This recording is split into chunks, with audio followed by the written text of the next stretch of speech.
"There's someone in your car," beggar girl shouts at Millionaire about to enter his car.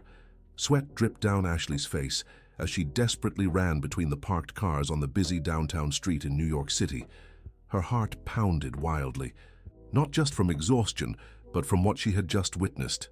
"Sir, stop," she shouted, frantically waving at the man in the dark suit, walking toward the black luxury sedan. "There's someone in your car." Richard Morgan stopped abruptly, gripping the keys to his Lexus in his hand. His eyes locked onto the young woman running toward him. She looked to be in her 20s, with curly auburn hair that shimmered under the afternoon sun, wearing a dirty white blouse and worn-out jeans. Based on her appearance and desperate expression, Richard immediately pegged her as just another beggar trying to pull some kind of scam. "What did you say?" he asked, frowning, and taking a step back. Ashley stopped just a few feet away, panting, and pointed directly at the car. "Hi, your car, sir. There's someone hiding in the back seat. I saw them get in." Richard glanced at the Lexus, then back at the young woman. The windows were tinted dark, impossible to see inside clearly from where they stood. "That's ridiculous. My car has automatic locks. No one can get in without the key." "I swear I saw it, sir," Ashley insisted, taking a few more steps toward him. "Someone ducked in through the driver's side about 15 minutes ago when you stepped out. I was right over there." She pointed to an awning about 30 feet away, trying to stay out of the sun. Richard Morgan, owner of one of the largest construction companies in the greater New York area, was used to dealing with all kinds of people. At 45, he had built an empire from the small construction firm he inherited from his father and had learned to distrust anyone who approached him on the street, especially in situations like this. "Listen here, girl. I don't know what kind of scam you're running, but it won't work on me. If you need money, just say so, but don't make up stories." Ashley felt desperation take over. It wasn't the first time someone had judged her by her appearance, but never in such an urgent situation. "Sir, I'm not lying. Please just look inside the car before you get in. I saw someone hide in there." Richard shook his head, annoyed. He had an important meeting in 20 minutes across town and couldn't waste time on this. "Enough, I'm calling security." He started to walk away, heading toward the car, when Ashley did something unexpected. She darted in front of him and positioned herself between Richard and the driver's door. "Please, just check. If I'm lying, you can call whoever you want. But if I'm right and you get in that car..." The seriousness in her voice and the genuine fear in her eyes made Richard hesitate. He looked around. They were right on Fifth Avenue with heavy foot and car traffic. If there really was someone in his vehicle, it would be dangerous, not just for him. "Fine," he said with an irritated sigh. "I'll take a look. But if this is some kind of setup to rob me, It's not, sir. I promise." Richard slowly approached the rear passenger side window, trying to peer through the dark glass. The tint made it hard to see, but as he got closer, he could make out a dark shape in the back seat. His blood ran cold. There really was someone inside.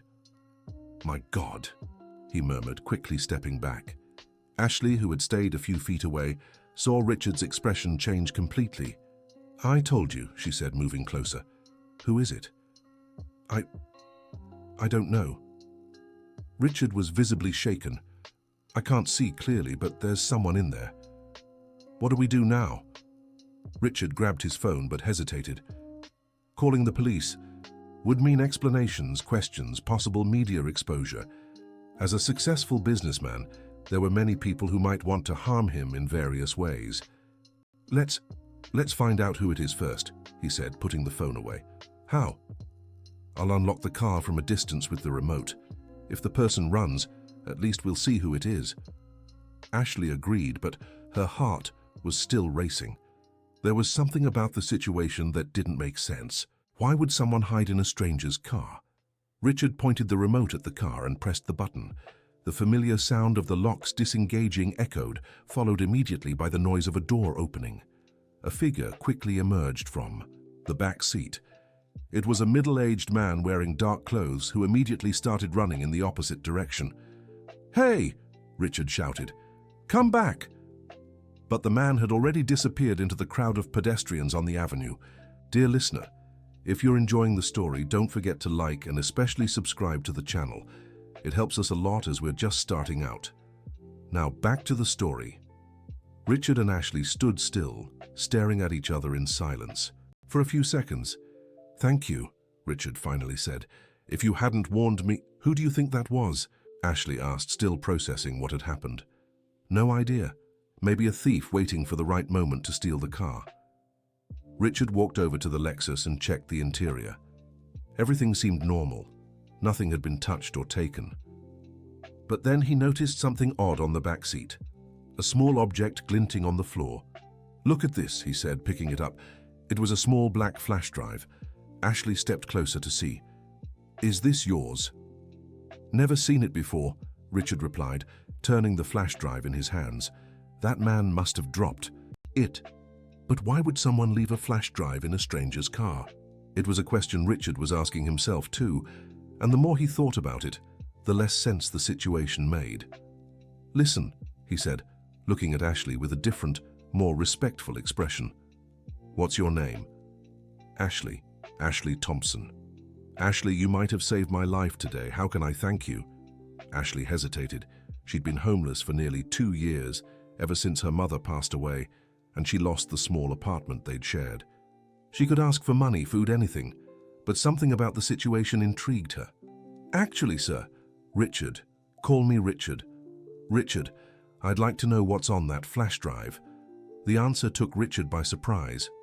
"Why?" "Because that man wasn't just hiding in your car, he was waiting for something. And he left this behind either on purpose or by accident. Either way, it could be important." Richard looked at the flash drive again. Ashley was right. The whole situation was too strange to be just an attempted theft. "You're right. Let's find out what this is." "But how?" "I have an office 2 blocks from here. We can check." "There?" Ashley hesitated. She didn't know Richard, and going into a stranger's office could be dangerous, but her curiosity was stronger than her fear. "Okay, but can we walk? I don't feel very comfortable riding in a car right now." Richard smiled for the first time since they'd met. "Of course, we'll leave the car here for now." As they walked through the busy streets of downtown New York City, Richard glanced at Ashley discreetly. Despite her circumstances, she showed remarkable intelligence and perception. There was something about the way she analyzed the situation that made him think she had more to offer than met the eye. "Ashley, can I ask how you ended up?" He hesitated, searching for a way to approach the subject.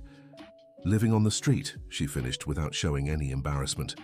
"My mum passed away 2 years ago, cancer. We spent all our savings on treatment, and when she was gone, I couldn't pay the rent." "I'm so sorry." "Thank you. And you? What do you do for a living?" "I own a construction company. We mostly build commercial buildings here in the greater New York area." "Must be a very different life from mine." Richard stopped walking for a moment. "Ashley, can I ask you a direct question?" "Sure. Why did you help me today? You could have just ignored what you saw." Ashley thought for a moment before answering. "Because my mom taught me that doing the right thing is always the right choice, no matter what situation we're in." The answer touched Richard in a way he hadn't expected. It had been a long time since he'd met someone with such solid principles, especially someone who had lost so much. They arrived at the building where Richard's office was located. It was a modern 15-story building with a marble lobby and security at the entrance. "Good afternoon, Mr. Morgan," greeted the doorman. "Good afternoon, Marcus. Let's go to the 12th floor." In the elevator, Ashley felt out of place. It had been years since she'd been in an environment like that. Her simple clothes and her current state contrasted sharply with the elegance of the place. "Don't worry," said Richard, as if reading her thoughts. "Everyone here has known me for years. They trust my judgment." Richard's office took up half the floor. It was spacious, with large windows offering an impressive view of the city. There were several desks, modern computers, and understated yet elegant decor. "Wow," Ashley murmured, looking around. "Would you like coffee, water?"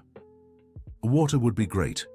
Richard grabbed 2 water bottles from the office kitchenette and went to his main computer. "Let's see what we have here," he said, inserting the flash drive. The computer took a few seconds to recognize the device. When it finally opened, there was only a text file. "That's it?" Ashley asked, stepping closer. Richard double-clicked the file. When it opened, Both fell silent. The text read, Richard Morgan, Morgan Construction, overbilling scheme, city projects, evidence attached, deadline Friday. What is this? Ashley asked, looking at Richard. Richard had gone pale. His eyes were fixed on the screen, reading and rereading the message. I don't know, he finally said. This doesn't make sense. Overbilling scheme? What does that mean? It means someone is accusing me of charging the city more than I should for the public. Projects my company handles. And is it true? Richard looked at Ashley, and for the first time since they'd met, she saw fear in his eyes. No, at least not that I know of. What do you mean, not that you know of? Richard stepped away from the computer and began pacing the office. Ashley, my company handles dozens of projects a year. I don't personally oversee every detail of every contract. I have managers, supervisors, a CFO. If someone within the company is doing something wrong without my knowledge. So it's possible this is happening? It's possible, he admitted reluctantly. Ashley looked back at the screen. It says there's evidence attached, but there's no other file here. Maybe it's somewhere else, or maybe this flash drive is just a preview. And what does deadline Friday mean? Richard checked the calendar on his phone. Today's Tuesday. Friday is 3 days from now. Deadline for what? I don't know, maybe for me to confess or pay something, or... He didn't finish the sentence, but Ashley understood. Blackmail. Someone is trying to blackmail you, she said. Seems that way, but who and why? And more importantly, how did they know you'd be at that place today to put this in your car? This question made Richard stop walking. You're right. I hadn't planned to go there today. It was a last-minute decision. What do you mean? I was at the office this morning when I got a call.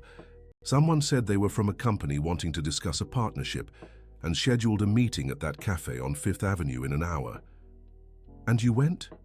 Yes, but when I got there, no one showed up. I waited almost an hour, and nothing. That's when I decided to head back to the office.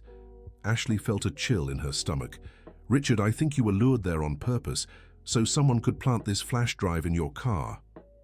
But that means that someone is following you, someone who knows your routine, your schedule, and had access to your car. The silence that followed was heavy. Richard sat in his chair trying to process everything happening. What do I do now? He asked, more to himself than to Ashley. First, we need to find out if there's really a scheme in your company. If there is, you have to report it before it's too late. If not, then someone is trying to hurt you and we need to figure out who and why. Richard looked at Ashley with admiration. He was impressed by her clarity. Why are you helping me? You don't even know me. Because you didn't know me either, yet you believed me when I said someone was in your car. Besides, she gave a small smile. For the first time in 2 years, I feel useful. Richard felt a tightness in his chest. There was a dignity in Ashley that moved him deeply. All right, let's find the truth. But first, I need to ask you something. What? Do you have somewhere to stay tonight? Ashley hesitated before answering. I usually stay under the awning of a store downtown. The owner lets me sleep there. That's not safe. If someone really is following me and they saw you with me today, you could be in danger too. I know how to take care of myself.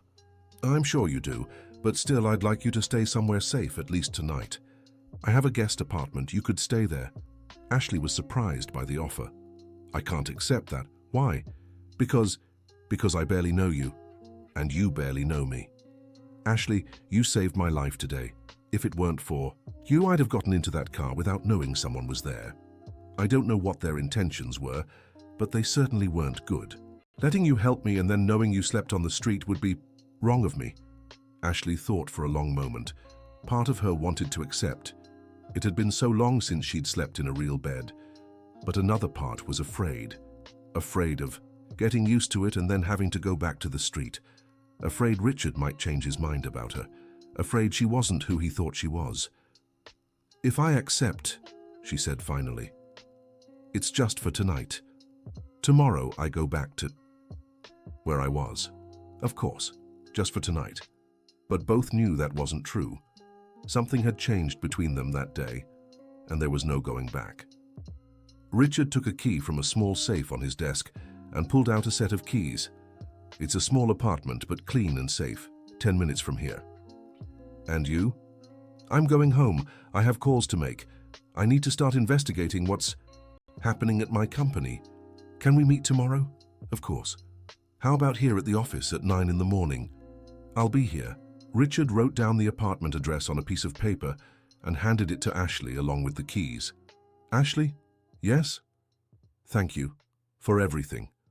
Thank you, Richard. When Ashley left the office, Richard was alone with his thoughts. He looked back at the computer screen, where the threatening message was still open. He picked up the phone and dialed a number. Mark, it's me, Richard. I need to talk to you urgently about the city contracts. No, not over the phone. Can you come to my office now? All right, I'll wait for you. Mark Johnson had been the financial director of Morgan Construction for over 10 years. Richard trusted him as much as he trusted few others, but now he was starting to wonder if he really knew the people around him. While waiting for Mark to arrive, Richard tried to recall anything unusual he might have noticed in recent months. Meetings he hadn't been invited to, documents he hadn't seen, conversations that stopped when he got close. Now that he thought about it, there were some odd things, but he had chalked it all up to the normal routine of a large company. Maybe he'd been wrong. 20 minutes later, Mark knocked on the office door. Richard, you said it was urgent. Mark Johnson was 52, married and the father of 2 grown children. He'd worked with numbers for over 30 years, and Richard had always considered him one of the most honest men he knew. Sit down, Mark. I need to show you something. Richard revealed the contents of the flash drive. He watched Mark's reaction carefully as he read. Mark's expression changed drastically. First surprise, then confusion, and finally something Richard couldn't quite place. Where did you get this? Mark asked, his voice deeper than usual. I found it in my car. Someone put it there. This is a very serious accusation, Richard. I know. That's why I'm asking you. Is there anything about our city contracts I should know? Mark hesitated for a long moment before answering. Richard, do you trust me? Of course I do. Why are you asking that? Because I need to tell you something. And you're not going to like it. Richard's heart raced. What do you mean? Mark stood and began pacing the office, just as Richard had done earlier. About 6 months ago, I started noticing discrepancies in the financial reports for the public contracts. What kind of discrepancies? Numbers that didn't add up. Materials being billed at one price but purchased at another. Overtime being invoiced but not paid to the workers. Richard felt the blood drain from his face. And why didn't you ever tell me? Because I was investigating. I wanted to be sure before alarming you, and because... Mark stopped pacing and looked straight at Richard. Because I found out who was behind it. Who? Your cousin, Andrew. Richard fell silent for several seconds. Andrew Morgan was his father's nephew and had worked at the company for 5 years as a construction supervisor. Andrew, are you sure? Absolutely.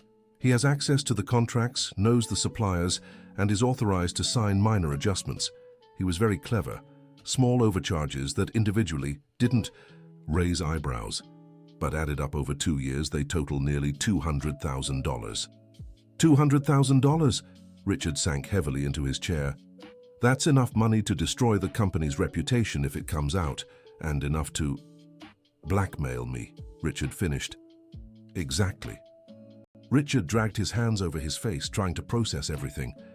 But if Andrew is behind this, why would he blackmail me?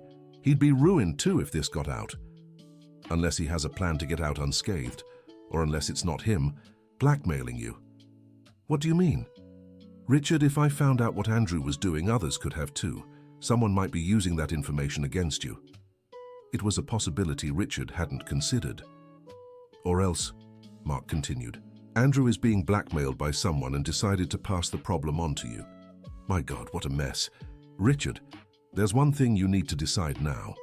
Do we report Andrew first, or do we try to find out who's behind this blackmail? It was a tough decision. If they reported Andrew, the company would be investigated and likely lose important contracts. If they tried to uncover the blackmailer first, they risked the situation getting worse. What do you think we should do? I think we should talk to Andrew first. Give him a chance to explain what's going on. Maybe he's being pressured by someone, and that would explain everything. Richard agreed it was the fairest approach. Can you call him here now? I can, but Richard, if Andrew is really involved in this, confronting him could be dangerous. He might try to destroy evidence or flee. Then what do you suggest? Let's talk to him tomorrow morning, but before that, I'll gather all the evidence I've found and make backup copies. If anything goes wrong, at least we'll have proof of what was happening. All right, tomorrow at 8 before work starts. Deal.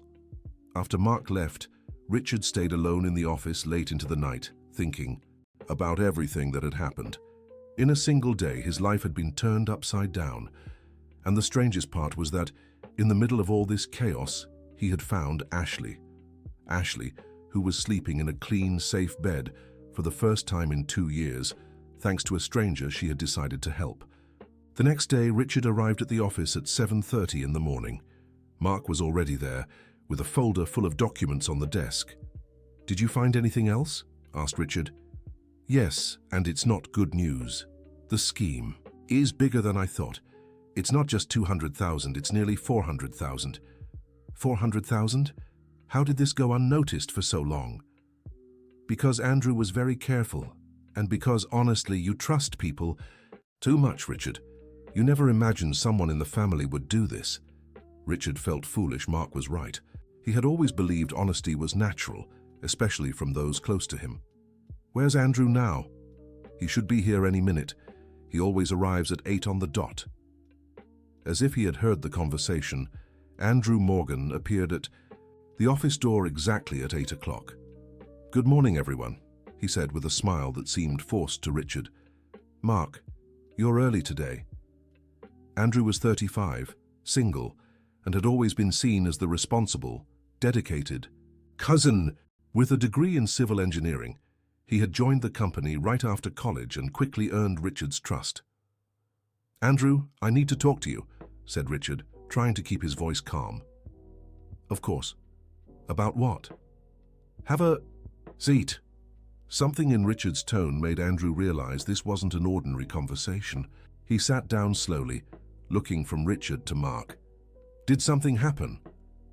"Andrew, is there anything you want to tell me about the city contracts?" The question caught Andrew off guard, but Richard noticed he didn't seem genuinely confused. He seemed like someone who had been expecting this talk. "What kind of thing?" "Discrepancies in the amounts, overbilling." Andrew fell silent for a long moment. When he finally spoke, his voice was different. "How did you find out?" The immediate confession even surprised Mark, who had expected more resistance. "So you admit you were doing this?" asked Richard. Yes, but it's not what you're thinking." "Then explain it to me."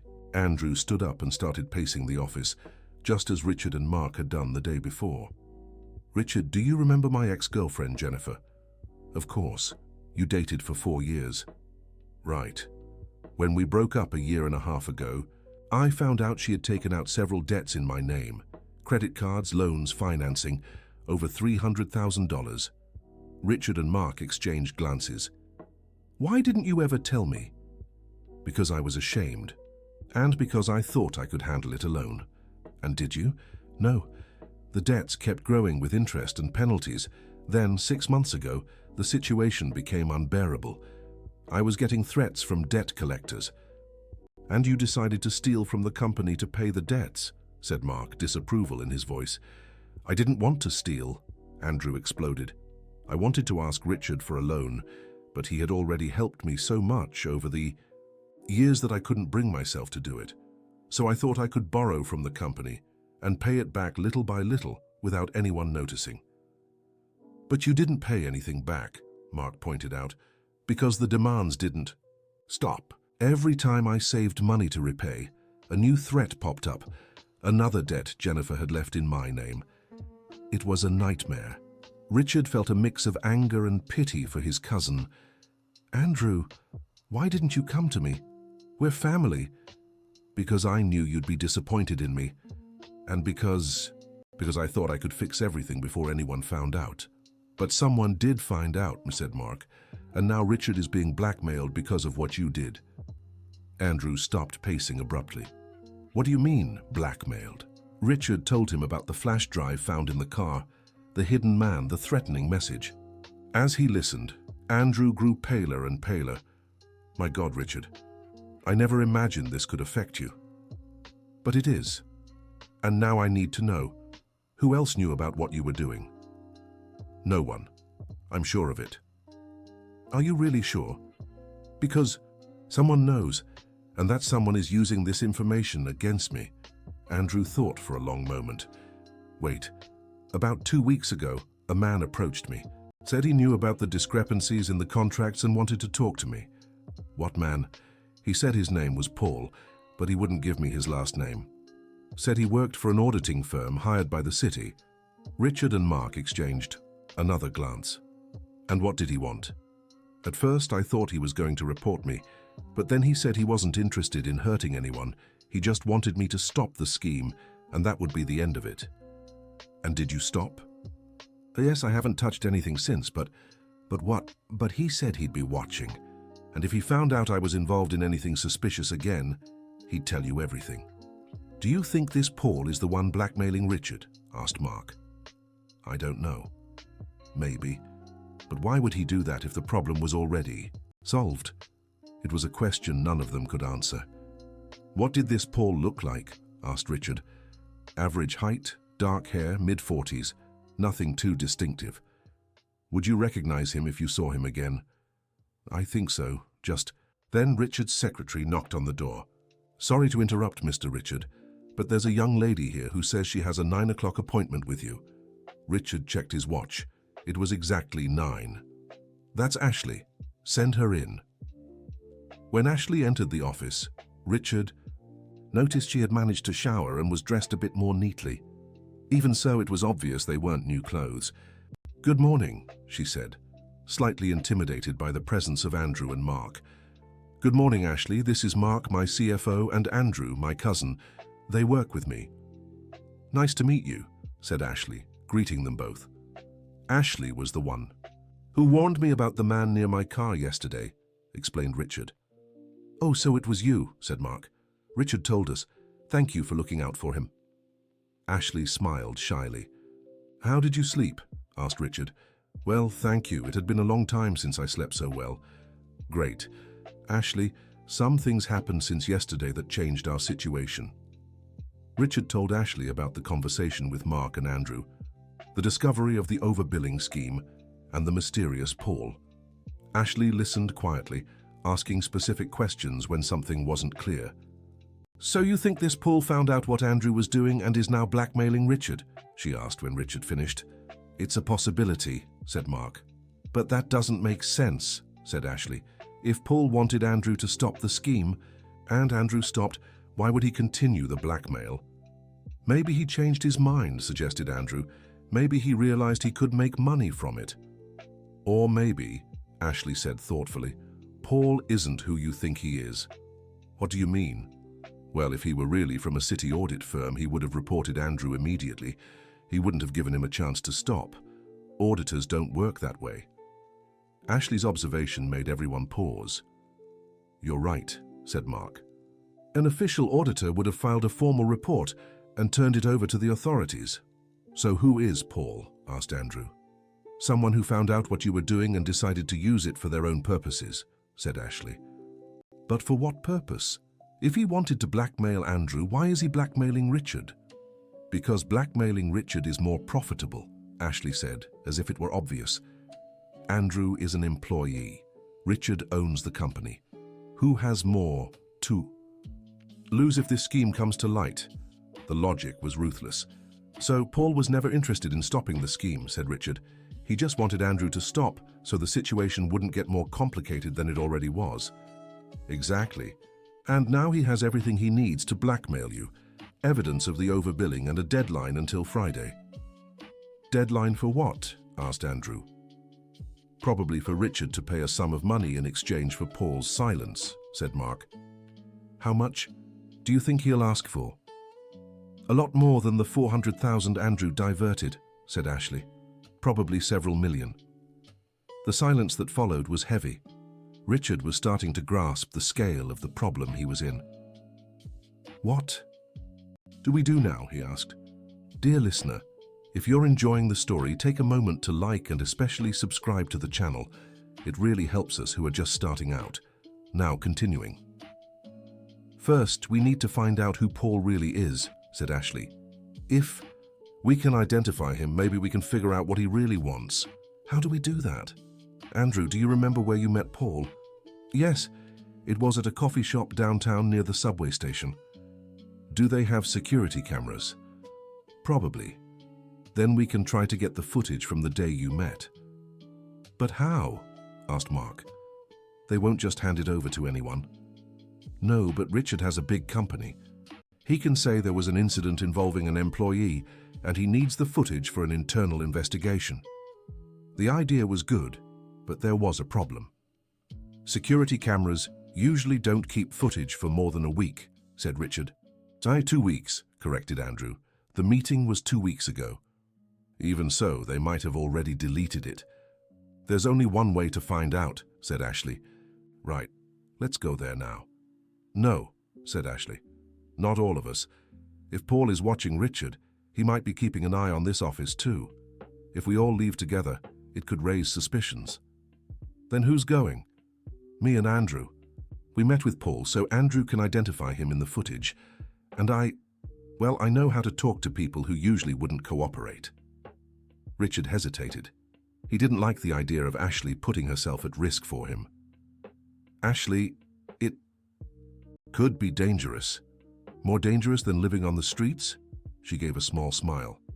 "Richard, I've learned how to handle tough situations. And besides, if we sit here doing nothing, Friday will come, and you'll have no choice but to pay what Paul is demanding." "She's right," said Mark. "We need to act." "Fine," said Richard reluctantly. "But I want you both to stay in touch. If anything goes wrong, it'll be fine," said Ashley with a confidence Richard wished he could feel. An hour later, Ashley and Andrew stood in front of the coffee shop where Andrew and Paul had met. "This is it," said Andrew, pointing to a small establishment called Central Coffee. "Perfect, let me talk to the manager."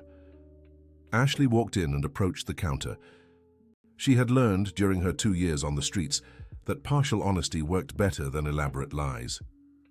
"Good morning. Are you the manager?" "Yes. How can I help you?" "My name is Ashley. I work for Morgan Construction. 2 weeks ago, one of our employees had a meeting here with someone posing as an auditor, but who was actually trying to extort our company." The manager, a man in his 50s, looked intrigued. "Really?" "Yes. We've pinpointed the exact date of the meeting, and we were wondering if we could check the security footage from that day. We're trying to identify the scammer to file a formal complaint."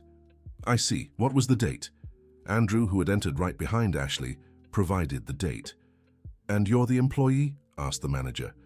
"Yes. Unfortunately, I fell for the scam. The man claimed he was a city auditor and said he'd found irregularities in our contracts. He said he wanted to give me a chance to explain before filing an official report. And then? Then he started blackmailing our company, demanding money to avoid filing a false report." The manager shook his head, indignant. "These scammers are getting more and more elaborate. Of course, I'll help you. The footage is still in the system." 15 minutes later, Ashley and Andrew were in a small back room of the cafe reviewing the security recordings. "There," said Andrew, pointing at the screen. "That's Paul." Ashley studied the man in the footage carefully. He had his back to the camera most of the time, but there were moments when his face was visible in profile. "Can you make a copy of this part?" she asked the manager. "I can, but it'll be low quality." "That's fine." When they left the cafe with a copy of the footage on a flash drive, Ashley was deep in thought. "What's wrong?" asked Andrew. "Something about that man bothers me. I can't quite put my finger on it." "What do you mean?" "The way he carried himself, it felt familiar." "Familiar how?"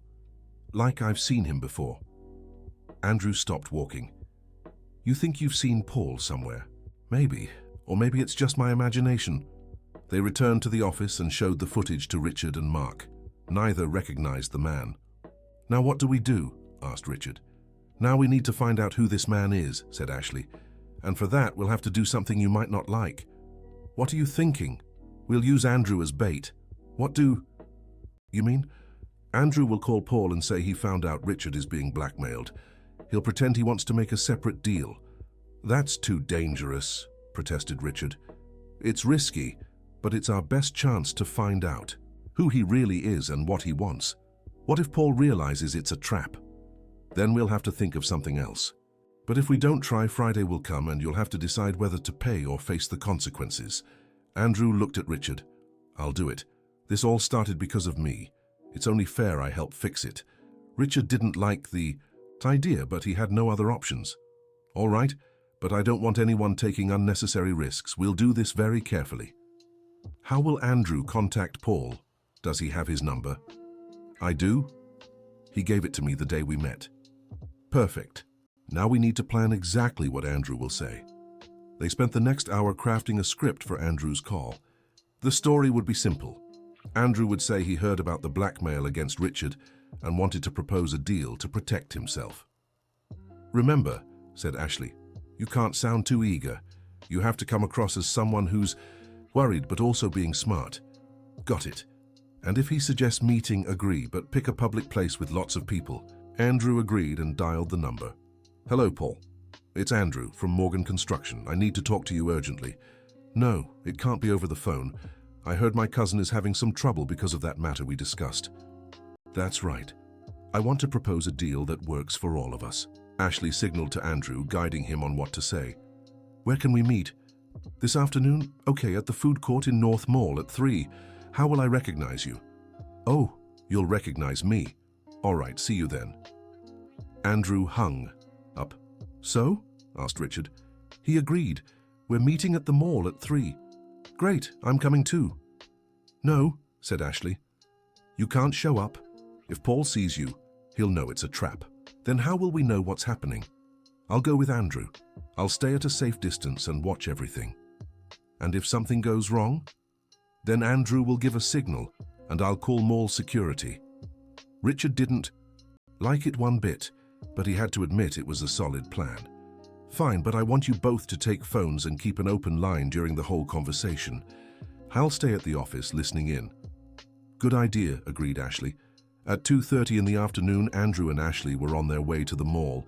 Both were nervous but determined. Ashley, can I ask you something? Sure. Why? Are you doing this? I mean, besides helping Richard, why are you getting so involved? Ashley thought for a moment before answering. Because for the first time in 2 years, I feel like I'm part of something. Do you know what it's like? To feel invisible, Andrew? No.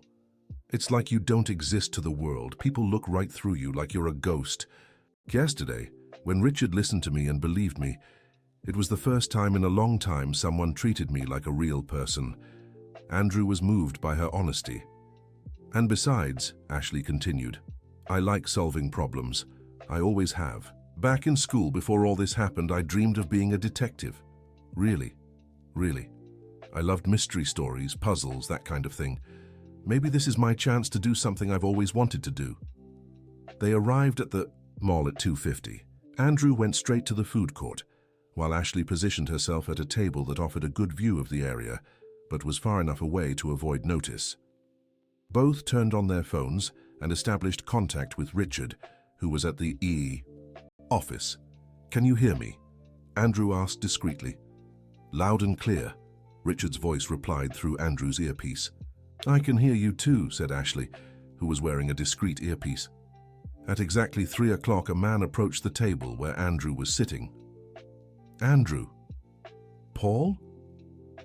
That's right. Ashley watched the man who sat across from Andrew. He looked exactly as he had in the cafe footage, but something about him still unsettled her. So you said you want to make a deal? Paul said, getting straight to the point. That's right, I heard my cousin's been having some trouble because of that matter we discussed. And? Well, I thought maybe we could come to an understanding that works for everyone. Paul smiled, but it wasn't a friendly smile. What kind of understanding? I know you have evidence about what I was doing, and I imagine you're using that evidence to pressure Richard. Go on. Well, the truth is, Richard didn't know anything. It was all my fault. So if the problem is me, how about we take Richard out of the equation? How? I can leave the company. I can sign a confession taking full responsibility for what happened. And in return, you leave my cousin alone. Paul was silent for a few seconds, processing the offer. Interesting. But there's a problem. What? Your cousin's already involved. Even if you confess everything, he's the owner of the company. The ultimate responsibility is his. But he didn't know anything. That doesn't matter. In the eyes of the law, the city, and the media, he's responsible for everything that happens in his company. Andrew was getting frustrated, just as Ashley had predicted. So what do you want? I want Richard to pay for what happened. Not necessarily with money, though that's also an option. What do you mean, not necessarily with money? There are other ways to pay for mistakes, Andrew. Reputation, for example. Lost contracts, ruined prestige. Ashley felt a chill in her stomach. Paul wasn't just after money. He wanted to destroy Richard. Why do you want to hurt my cousin? Andrew asked. He never did anything to you. Are you sure about that? The question caught Andrew off guard. What do you mean? Are you sure your cousin never did anything? To me? I think so. Richard's a good person. Paul laughed, but it was a bitter laugh. Andrew, your cousin might be a good person to you, but not everyone shares that opinion. What are you talking about? I'm talking about revenge. The word landed like a bomb. Ashley leaned forward, trying to hear better. Revenge, Andrew repeated. That's right. Your cousin destroyed the life of someone very important to me. Now it's my turn to destroy his life. Who? Who are you talking about? Paul hesitated for a moment, as if deciding how much to reveal. My sister. Richard Morgan destroyed my sister's life. Ashley's heart raced. They were finally getting to the heart of the matter. How did he do that? Andrew asked. 5 years ago, my sister was married to a man named Charles. They had a small construction business and were struggling to secure contracts with the city. And your cousin used his influence and connections to make sure my sister's company was excluded from all bids. They went bankrupt in 6 months. But why? Why would Richard do that? Because Charles was a former employee of Morgan Construction. He had left to start his own company, and that didn't sit well with his cousin. Andrew fell silent, processing the information. And what happened to your sister? Her marriage couldn't withstand the financial pressure. They got divorced. Charles fell into depression and started drinking. My sister lost the house, lost her husband, lost everything. And where is she now? Paul lowered his eyes. She's in a rehab facility. She tried to take her own life 3 times in the last 2 years. The silence that followed was heavy. Ashley could hear Richard's labored breathing through the phone. I'm so sorry. Andrew finally said, I had no idea. Of course you didn't. Your cousin doesn't go around bragging about the lives he ruins. But are you sure it was Richard who did this? How do you know? Because I investigated. I spent 2 years digging. I talked to people at City Hall, employees at Morgan Construction, former employees. They all confirmed the same thing. Richard Morgan doesn't tolerate competition, especially from former employees. Andrew was visibly shaken. And now you want revenge. Now I want justice. I want him to feel what it's like to lose everything. And blackmail is justice? It's the only justice people like me get against people like him. Ashley was starting to understand the complexity of the situation. Paul wasn't just a greedy blackmailer. He was a desperate brother trying to avenge his sister. What exactly do you want? Andrew asked. I want Richard to publicly confess what he did to my sister's company. I want him to apologize. Publicly. And I want him to pay compensation to cover my sister's losses. And if he does that, will you leave him alone? If he does, I won't release the evidence of the overbilling. And how much compensation are we talking? 2 million reais. Andrew nearly choked. 2 million. My sister lost her business, her home, her marriage, and almost her life. 2 million is cheap for what she's been through. And if Richard refuses? Then on Friday I'll hand over all the evidence of overbilling to the press, City Hall, and the FBI. Morgan Construction will be gone in a week. Andrew looked around the food court as if searching for an exit. I need to talk to Richard. Of course you do, but remember, Friday's the deadline. After that, there's no more negotiating. Paul stood to leave, but Andrew called out to him. Paul, one last question. What? If Richard really did what you're saying, why didn't you just go to the authorities? Why all this drama? Paul smiled sadly. Because the system doesn't work for people like me, Andrew. Rich, powerful men like your cousin have lawyers. Connections, influence, people like me have to make do with what we've got. With that, Paul walked out of the food court, leaving Andrew alone with his thoughts. Ashley waited a few minutes before approaching Andrew. So, she asked, did you hear everything? I did, and so did Richard. What do we do now? Now we go back to the office and decide if Paul's story is true. In the cab back, Andrew was silent. Ashley could see he was deeply troubled by what he'd heard. Andrew, are you okay? Ashley, do you think it's possible that Richard really did what Paul's saying? Ashley hesitated before answering. I haven't known Richard long, but it's possible. Successful businessmen sometimes do questionable things to protect their interests. But he seems so honest. People are complicated, Andrew. Someone can be honest in some parts of life and dishonest in others.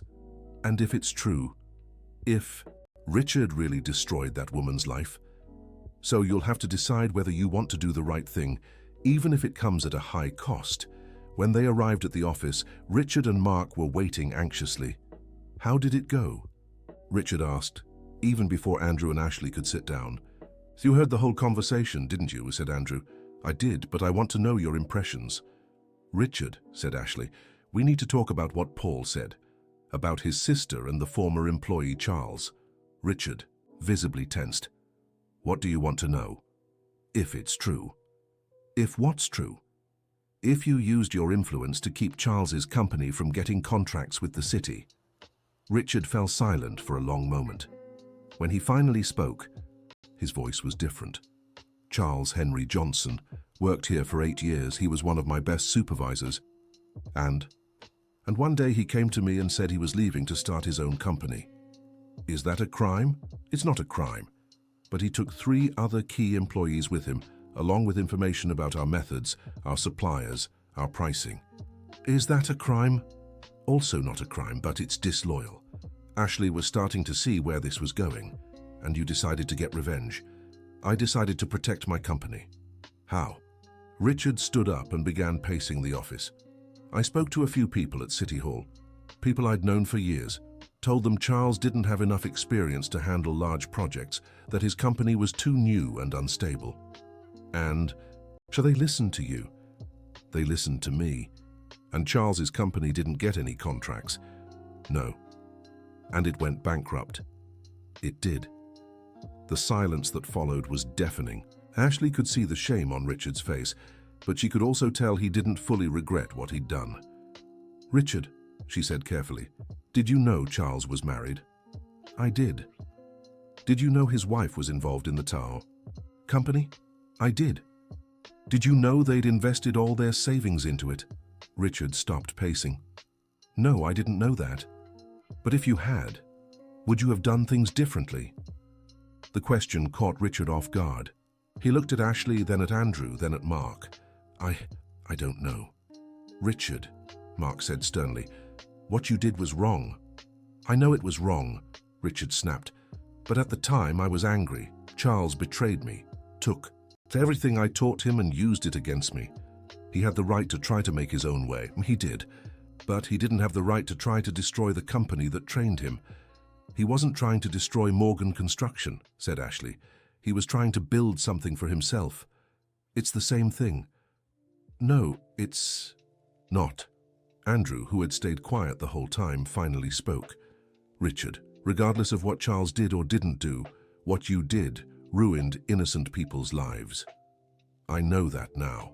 Did you know it then? At the time, I was only thinking about protecting what was mine. Ashley stood and walked to the window, looking out at the city below. Richard, can I ask you a personal question? Of course. Have you ever lost everything in your life? What do you mean? Have you ever been without money, without a home, without prospects? Have you ever felt completely helpless? Richard thought for a moment. No, not completely. Then you don't know.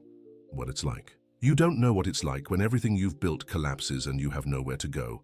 Ashley, I know, Richard. I know what it's like.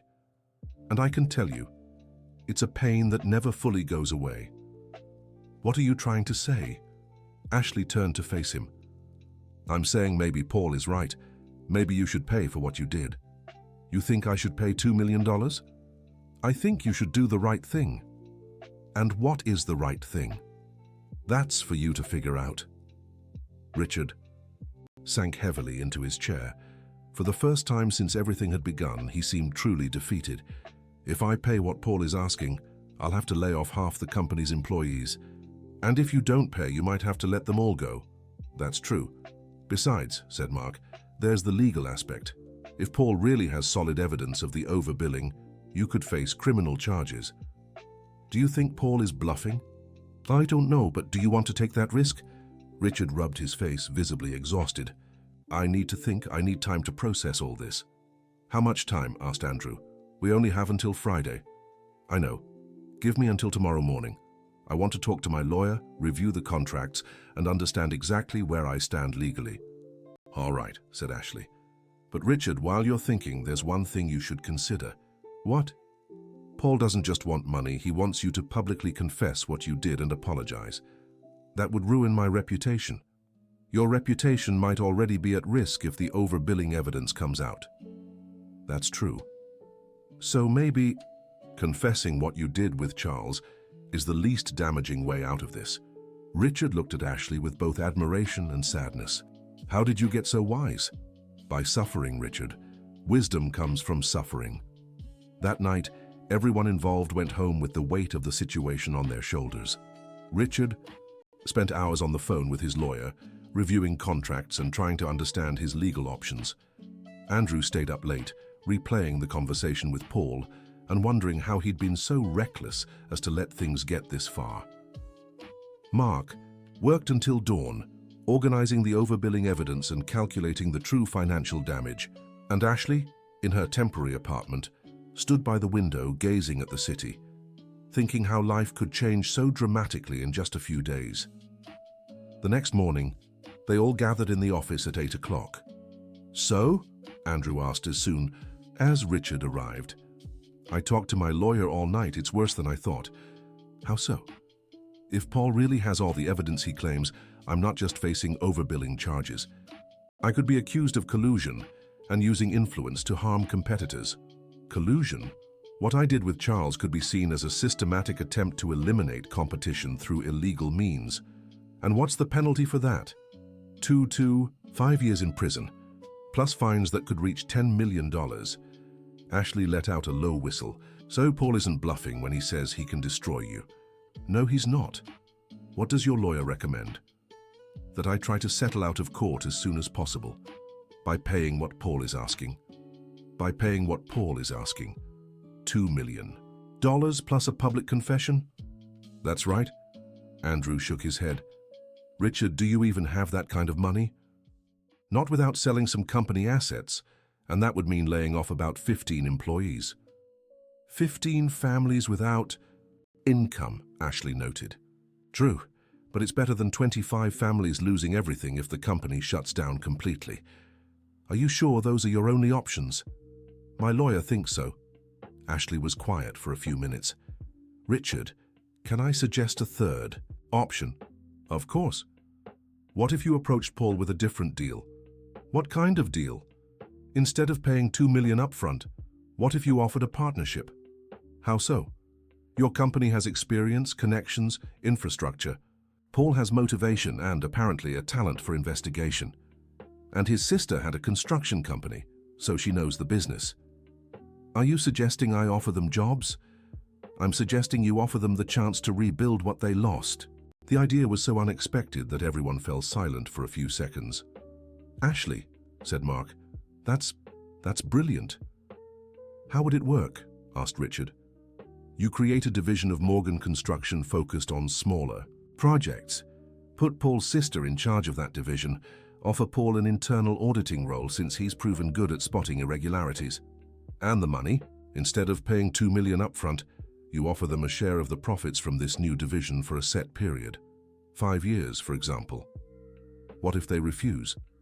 Then you go back to the original plan, but at least you'll have tried to do something constructive instead of just paying to cover up the problem. Richard was visibly intrigued by the idea. It'd be a way to truly fix the mistake I made, not just pay for it. Exactly. But do you think Paul would accept?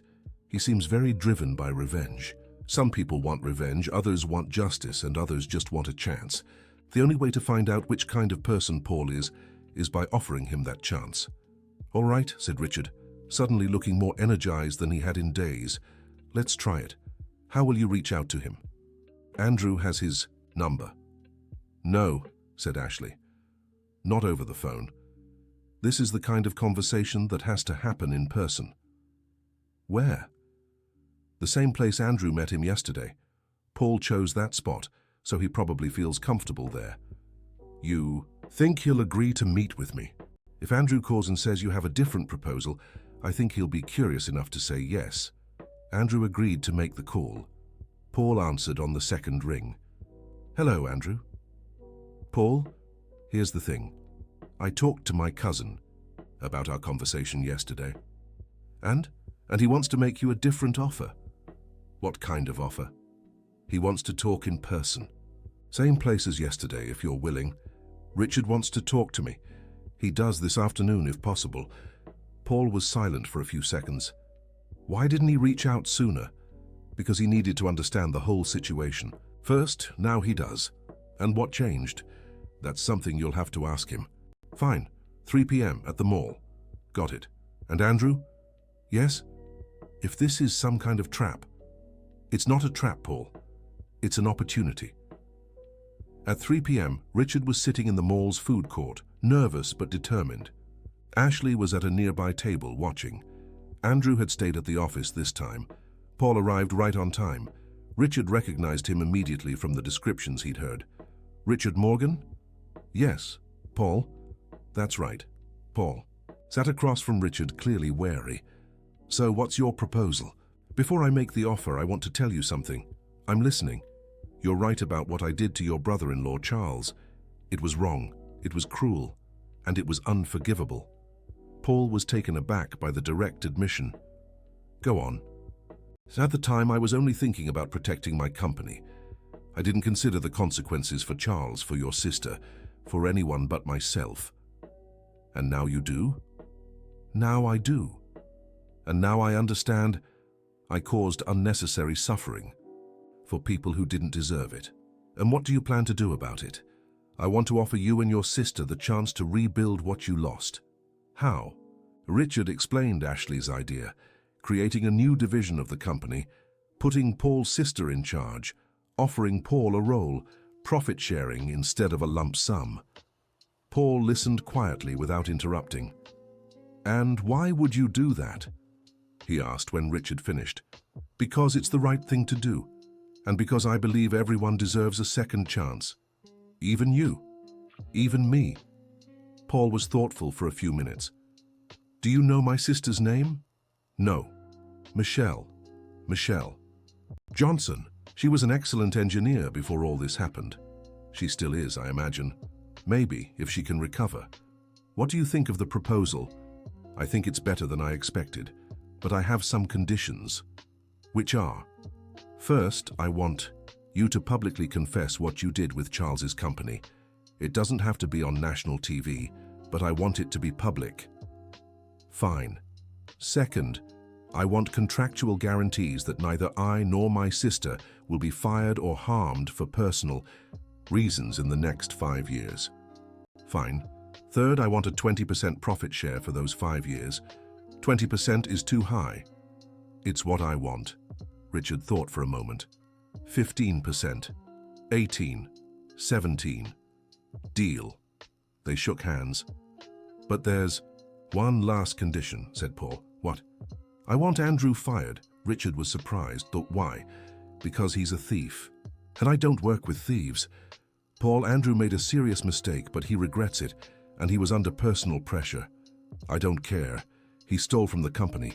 If he stays here, I won't accept the deal. Richard was torn. He didn't want to fire Andrew, but he also didn't want to lose the chance to settle things with Paul. "Can I talk to Andrew about this?" "You can, but that's my condition." "Fine. I'll talk to him and give you an answer tomorrow." "Tomorrow morning. Remember, Friday is still my deadline." "Understood." When he returned to the office, Richard was caught between relief and worry. "How did it go?" asked Andrew anxiously. "Good and bad at the same time." Richard told him about the conversation with Paul, the acceptance of the proposal, and the final condition. Andrew turned pale when he heard Paul demanded his dismissal. "I understand," he said finally. "Andrew—" "No, Richard. He's right. I stole from the company. The reasons don't matter. What I did was wrong. But you're family. And that's exactly why I can't stay here. You need to resolve this with Paul, and my presence will only complicate things." Ashley, who had been listening to the whole conversation, approached Andrew. "Andrew, do you have plans for the future?" "Not really. I'll have to start from scratch." "How about starting from scratch with something you really enjoy?" "What do you mean?" "All these days I've watched how you handle problems, how you analyze situations. You have a talent for investigation. So? So you could start your own consulting firm. Auditing, investigations, that kind of thing." "Ashley, I don't have the money to start any business, but I know someone who could be your first client." "Who?" "Richard." Andrew looked at Richard, confused. "What do you mean?" Richard was starting to grasp Ashley's idea. "Andrew, if you set up an independent consulting firm, I could hire you to do external audits for Morgan Construction. It'd be a way to ensure problems like overbilling don't happen again." "You'd do that?" "I would, and it'd be mutually beneficial.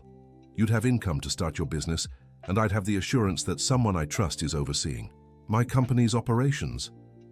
Andrew was silent for a few seconds, processing the idea. "That could work," he said finally. "Of course it could," said Ashley, "and you wouldn't be working directly for Morgan Construction, so Paul couldn't object." "That's true." "Besides," Ashley continued, "if you prove yourself as an independent auditor, other companies might be interested in your services." "Ashley, you have an impressive mind for problem solving," said Richard. "Thank you. But there's still one issue we need to address." "What?" "The public confession Paul is demanding." "What about it? How will you do it without completely destroying your reputation?" Richard thought for a moment. "Maybe it's time to accept that my reputation needs to be shaken. Maybe it's what I deserve. Or maybe," Ashley said, "it's time to build a new reputation." "How so?" "Richard, how many employees does your company have?" 250. "What if, instead of making a confession that sounds like weakness, you made an announcement that sounds like leadership?" "I'm not following." "What if you announced you're implementing new ethical standards in the company, that you're hiring an independent external auditor, that you're creating a new division focused on giving opportunities to business owners who've faced hardships?" "Go on." "You could present it all as a corporate social responsibility program. Tell Charles and Michelle's story not as a confession of guilt, but as an example of how the business world can be better." That's brilliant," said Mark. "And honest too," added Andrew, "because it's really what's happening." Richard was impressed. "Ashley, where did you learn about public relations?" "I didn't, but I learned about survival, and survival sometimes means turning your weaknesses into strengths." "Would you like to work for me?" The question caught Ashley off guard. "What do you mean? Would you like to work for Morgan Construction? We could create a position for you as an ethical relations consultant or something like that." Ashley was silent for a long moment. "Richard, that's a very generous offer, but I think you're offering it out of gratitude, not because you actually need my services." "You're wrong. In the last 3 days, you've shown skills that half the expensive consultants I've hired don't have." "Even so." "Ashley," Andrew interrupted, "why don't you accept?" "Because I'm afraid." "Of what?" "Of getting used to this, and then losing it all again." The silence that followed was heavy. Everyone understood what Ashley was saying. "Ashley," Richard said gently, "I understand your fear, but I can promise you one thing. As long as Morgan Construction exists, You'll have a place here if you want it. How can you guarantee that? Because I'll put it in the contract, with clauses that require me to keep you employed even if I leave the company. Is that possible? Yes. My lawyer can draft a contract that protects you in every way imaginable. Ashley looked around the office at Richard, at Andrew, at Mark. For the first time in 2 years, she felt like she was part of something important. All right, she said finally. I accept. The next day, Richard called Paul and confirmed he agreed to all the conditions. Paul agreed to bring Michelle to a meeting at the office the following Monday. On Friday, the day before the deadline, Richard made a public announcement through the company's press office. The statement spoke about new ethical standards, social responsibility programs, and the story of how the company was working to correct past mistakes. The response was surprisingly positive. Instead of being seen as weakness, the announcement was interpreted by the media as an example of responsible leadership. Dear listener, if you're enjoying the story, please take a moment to like and especially subscribe to the channel. It helps us a lot as we're just starting out. Now, continuing. On Monday, Paul arrived at the office accompanied by a woman, around 40 years old, slender with tired but intelligent eyes. Richard, this is my sister Michelle. Michelle, nice to meet you. I'm Richard Morgan. Michelle looked at Richard with a mix of curiosity and suspicion. So you're the man who destroyed my company? I am, and I hope to be the man who helps you build a new one. We'll see. Over the next 2 hours, Richard, Michelle, Paul, Ashley, Andrew and Mark discussed in detail how the new division of the company would work. Michelle quickly showed she still had all her technical knowledge and leadership skills. Her ideas for the new division were innovative and realistic. One thing I want to make clear, Michelle said at the end of the meeting, I'm not doing this out of charity.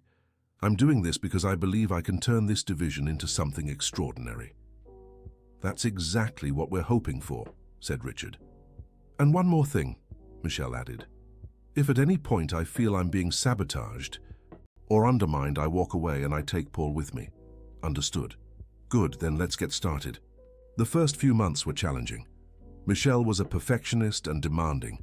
Paul was distrustful and questioned everything. Richard had to learn to share control of the company in a way he never had before. But little by little, things began to work. The new division, called Morgan Opportunities, focused on smaller-scale projects and giving chances to small contractors and suppliers who normally wouldn't get to work with a large company. Andrew set up his consulting firm, AM Audit and Consulting, and quickly built a reputation as a meticulous and honest auditor. Ashley, in her new role as ethical relations consultant, helped develop programs that turned Morgan Construction into a benchmark for social responsibility in the greater New York area. But not everything was smooth sailing. 3 months after the agreement, Michelle discovered that one of Morgan Construction's longtime employees was deliberately sabotaging the new division's projects. I need to talk to you, she said to Richard, stepping into his office with a serious expression. What happened? Jack from the purchasing department is deliberately delaying orders for my division. Are you sure? Absolutely. Materials that should arrive in a week are taking 3. Suppliers who confirmed availability suddenly don't have stock anymore. Richard was concerned. Jack had been with the company for over 15 years and was always considered reliable. Did you talk to him? I did. He said the delays are normal and that I should be patient. And you think it's sabotage? I'm sure of it, and I think I know why. Why? Because he was friends with Charles, and he doesn't like the idea of me being here. Richard sighed. He had hoped the transition would be smoother. What do you want me to do? I want you to give me the authority to deal directly with suppliers, bypassing Jack. That'll set a complicated precedent.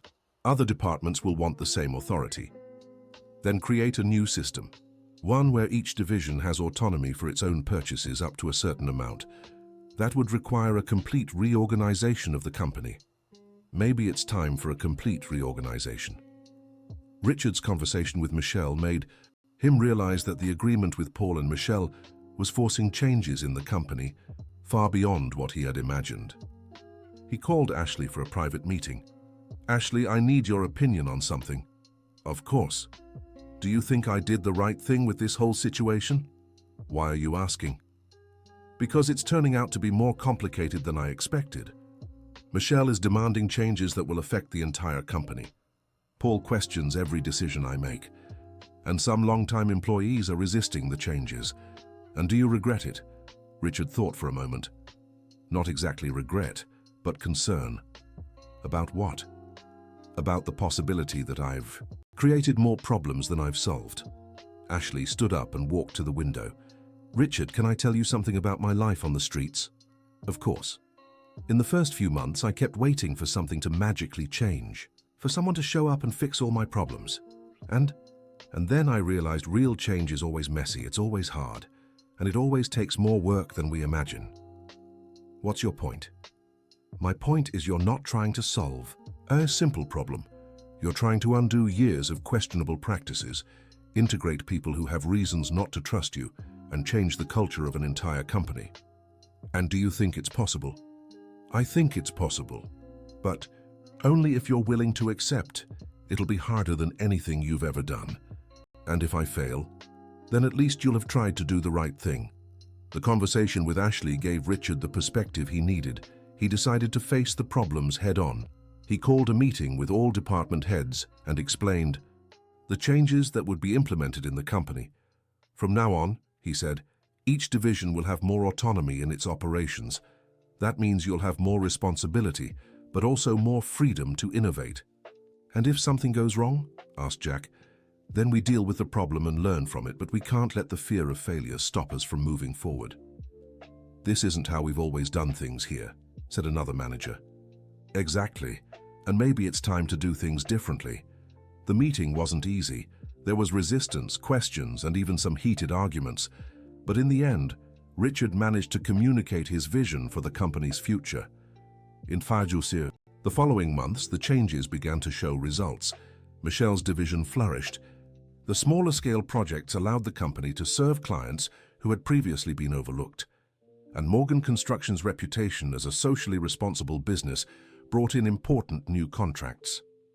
Andrew's auditing firm gained other clients, and he hired 2 employees. His experience with the problem at Morgan Construction had made him a recognized expert in detecting financial irregularities. Ashley developed programs that were adopted by other companies in the greater New York area as models of ethical responsibility. Paul, initially skeptical, began integrating with the team, and his investigative skills proved valuable in several projects. But the real test of the new structure came 6 months after the agreement, when Morgan Construction faced its first crisis under the new system. One of the company's biggest clients, a supermarket chain, cancelled a multi-million-dollar contract, citing quality issues in a previous project. What happened? Richard asked Mark when he heard about the cancellation. They're saying their distribution center is showing structural problems. What kind of problems? Cracks in the walls, leaks, foundation issues. That's impossible. That project was personally supervised. By whom? By Jack. Richard felt his blood run cold. The distribution center had been completed 4 months earlier, shortly after the changes were implemented in the way company. Ashley, he said over the intercom, can you come here, please? When Ashley arrived at the office, Richard explained the situation. Do you think Jack could have sabotaged the project on purpose? She asked. I don't. No? But it's a strange coincidence that the problems are surfacing just now. We need to investigate this immediately. How? Calling Andrew. If there's something wrong with that construction site, he'll find out. Andrew arrived at the office an hour later, accompanied by Michelle and Paul. Do you think this could be sabotage? Michelle asked after hearing the whole situation. It's possible, said Andrew. Jack had full access to the project. He knows the most vulnerable points of the structure. But how could he cause structural issues without anyone noticing? Paul asked. By substituting materials. Using lower quality cement, thinner steel bars, that kind of thing. Wouldn't that be obvious during construction? Not if it was done cleverly. Small substitutions that wouldn't affect the project immediately, but would cause problems after a few months. Richard was feeling sick. If this is true, Jack didn't just sabotage the company. He put lives at risk. That's why we need to uncover the truth as soon as possible, said Ashley. How? Andrew will conduct a full audit of the site. Michelle will review all the plans and specifications. Paul will investigate the suppliers and check for any irregularities in the purchases. And me? You'll talk to Jack. Richard's conversation with Jack was one of the hardest of his life. Jack, I need to ask you something directly. Were there any issues with the materials used in the distribution center construction? Jack, a 55-year-old man with graying hair and a perpetually serious expression, hesitated before answering. What kind of issue? Any kind, inferior materials, specifications not being followed, anything like that. Why are you asking this? Because the client is reporting structural problems. What kind of problems? Jack, you're answering my questions with questions. That worries me. Jack fell silent for a long moment. Richard, can I ask you something? Of course. Why did you bring those people into the company? What people? Michelle, Paul, that girl Ashley. Why did you give so much power to outsiders? Because they deserve a chance. And what about us, who've worked here for years? Don't we deserve consideration? Jack, what are you talking about? I'm talking about the fact that you changed the whole company because of blackmail, and now those of us who've been here for years are being treated like suspects. No one's being treated like a suspect. Really? Then why are you interrogating me about the construction site? Richard realized the conversation was taking a dangerous turn. Jack, I just want to understand what happened. If there are problems at the site, we need to fix them before someone gets hurt. And what if the problems are my fault? Then we'll deal with it. But first, we need the truth. Jack sighed heavily. Richard, Charles was my friend. We worked together for 5 years before he left the company. I know. When you destroyed his company, you didn't just destroy him. You destroyed my faith in people's honesty. Jack, and when you brought his sister here to work, I got angry, really angry. And what did you do with that anger? I made a mistake, a terrible mistake. Jack's confession confirmed Richard's worst fears. What mistake? I replaced some steel bars with thinner ones and used a different cement ratio in parts of the foundation. My God, Jack, why? Because I wanted Michelle to fail. I wanted you to realize you'd made a mistake bringing her here. Do you realize you put lives at risk? I realized it later, and I haven't slept right since. Why didn't you tell me sooner? Because I was scared, and because I was ashamed. Richard stayed silent for a few seconds, trying to control his anger. Jack, you're fired, effective immediately. I know. And you'll pay for the damages, all of them. I know. And you will turn yourself in to the authorities. What you did is a crime. I know. Why are you telling me this now? Because Michelle doesn't deserve to be blamed for something I did, and because maybe it's time to do the right thing even if it's too late. In the days that followed, Morgan Construction faced one of the biggest crises in its history. The distribution center project had to be completely rebuilt at a cost of over $3 million. Jack was arrested and charged with sabotage and endangering lives. The story leaked to the press, and the company was hit with a wave of criticism and scrutiny. But something unexpected happened. Instead of trying to hide the problem or downplay their responsibility, Richard chose to be completely transparent. He held a press conference where he explained exactly what had happened, took full responsibility for his employees' actions, and detailed the measures the company was taking to ensure it never happened again. Jack acted on his own, Richard told the reporters, but this happened under my watch, under my responsibility. I failed to create an environment where my employees felt safe to voice their concerns constructively. Will you reimburse all the damages? Asked one reporter. In full, and we're implementing new safety and auditing protocols that go beyond legal requirements. How can you guarantee this won't happen again? Well, I can't, but I can guarantee we'll do everything in our power to prevent it. Richard's press conference was a turning point.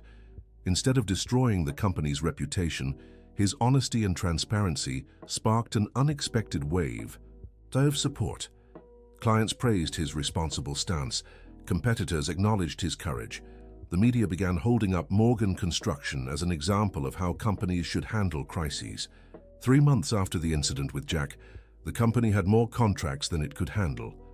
How is this possible? Richard asked Ashley, looking at the list of new clients. People value honesty, Richard, especially in the business world where it's rare. But we cost the client $3 million. And you paid $3 million without complaints, without delays, without trying to dodge responsibility. That impresses people. And now, you've proven you're a company worth trusting. And trust is the most valuable asset a business can have. A year after the whole ordeal began, Richard gazed out his office window at the city below, reflecting on everything that had happened. Morgan Construction had become a completely different company, more ethical, more transparent, more accountable. Michelle had turned the Morgan Opportunities division into the most profitable part of the business. Her innovative projects were drawing attention from across the construction industry. Andrew had expanded his consulting firm and now served clients in 3 states, becoming a leading voice in ethical auditing. Paul had fully integrated into the team and was now heading a new investigations and compliance department. And Ashley had become indispensable. Her ideas and insights had revolutionized how the company engaged with clients, employees, and the community. But perhaps the biggest change was in Richard himself. "Ashley," he said when she walked into his office for a meeting, "can I tell you something?" "Of course. A year ago, when all this started, I thought I knew how the world worked. I thought I knew who I was. And now? Now I know I knew nothing. And you know what? That's liberating." "How so?" "Say, when you think you know everything, you stop learning. When you accept that you know nothing, you can truly begin to grow." Ashley smiled. "And do you think you've grown?" "I think so. And you? Do you think you've grown?" "Absolutely. A year ago, I thought my life was over, that I'd never be anything more than an invisible person living on the streets. And now I know that sometimes the worst things that happen to us are the beginning of the best." "Why do you think that?" "Because if I hadn't lost everything, I would never have been on that street that day. I would never have seen that man getting into his car, and I would never have met you." "And was that good?" "It was the best thing that's happened to me in years." Richard smiled. "For me too." At that moment, Andrew walked into the office. "Sorry to interrupt, but I have some news." "Good or bad?" Richard asked. "Good, very good." "What is it?" "Morgan Construction has been nominated for the Corporate Social Responsibility Award by the New York City Chamber of Commerce." "Really?" "Really. And Michelle has been invited to give a talk on innovation in construction at the National Industry Fair." "That's amazing." "And there's more. Paul received an offer to write a book on business ethics based on his experience here." "And you?" Ashley asked. "Any good news?" "Actually, yes, I got an offer to consult for a multinational company. They want to implement an ethical auditing system across all their branches in the US. "Are you going to accept?" "I haven't decided yet. It's an incredible opportunity, but it would mean traveling a lot and being away from here." "Andrew," Richard said, "you've done more for my company in the last year than many employees have in decades. If this opportunity is good for you, go for it. Morgan Construction will always be your home." "Thank you, Richard. That means a lot to me." After Andrew left, Richard and Ashley sat in silence for a few minutes. "Richard, can I ask you something?" "Of course. Do you regret anything that happened this past year?" Richard thought carefully before answering. "I regret taking so long to understand that doing the right thing is more important than protecting my own interests. I regret hurting Charles and Michelle without thinking of the consequences. I regret not creating an environment where Jack felt safe to voice his concerns." "But you don't regret accepting Paul's proposal?" "No, definitely not. Even with all the difficulties, especially because of the difficulties, they forced me to become a better person." "And Michelle?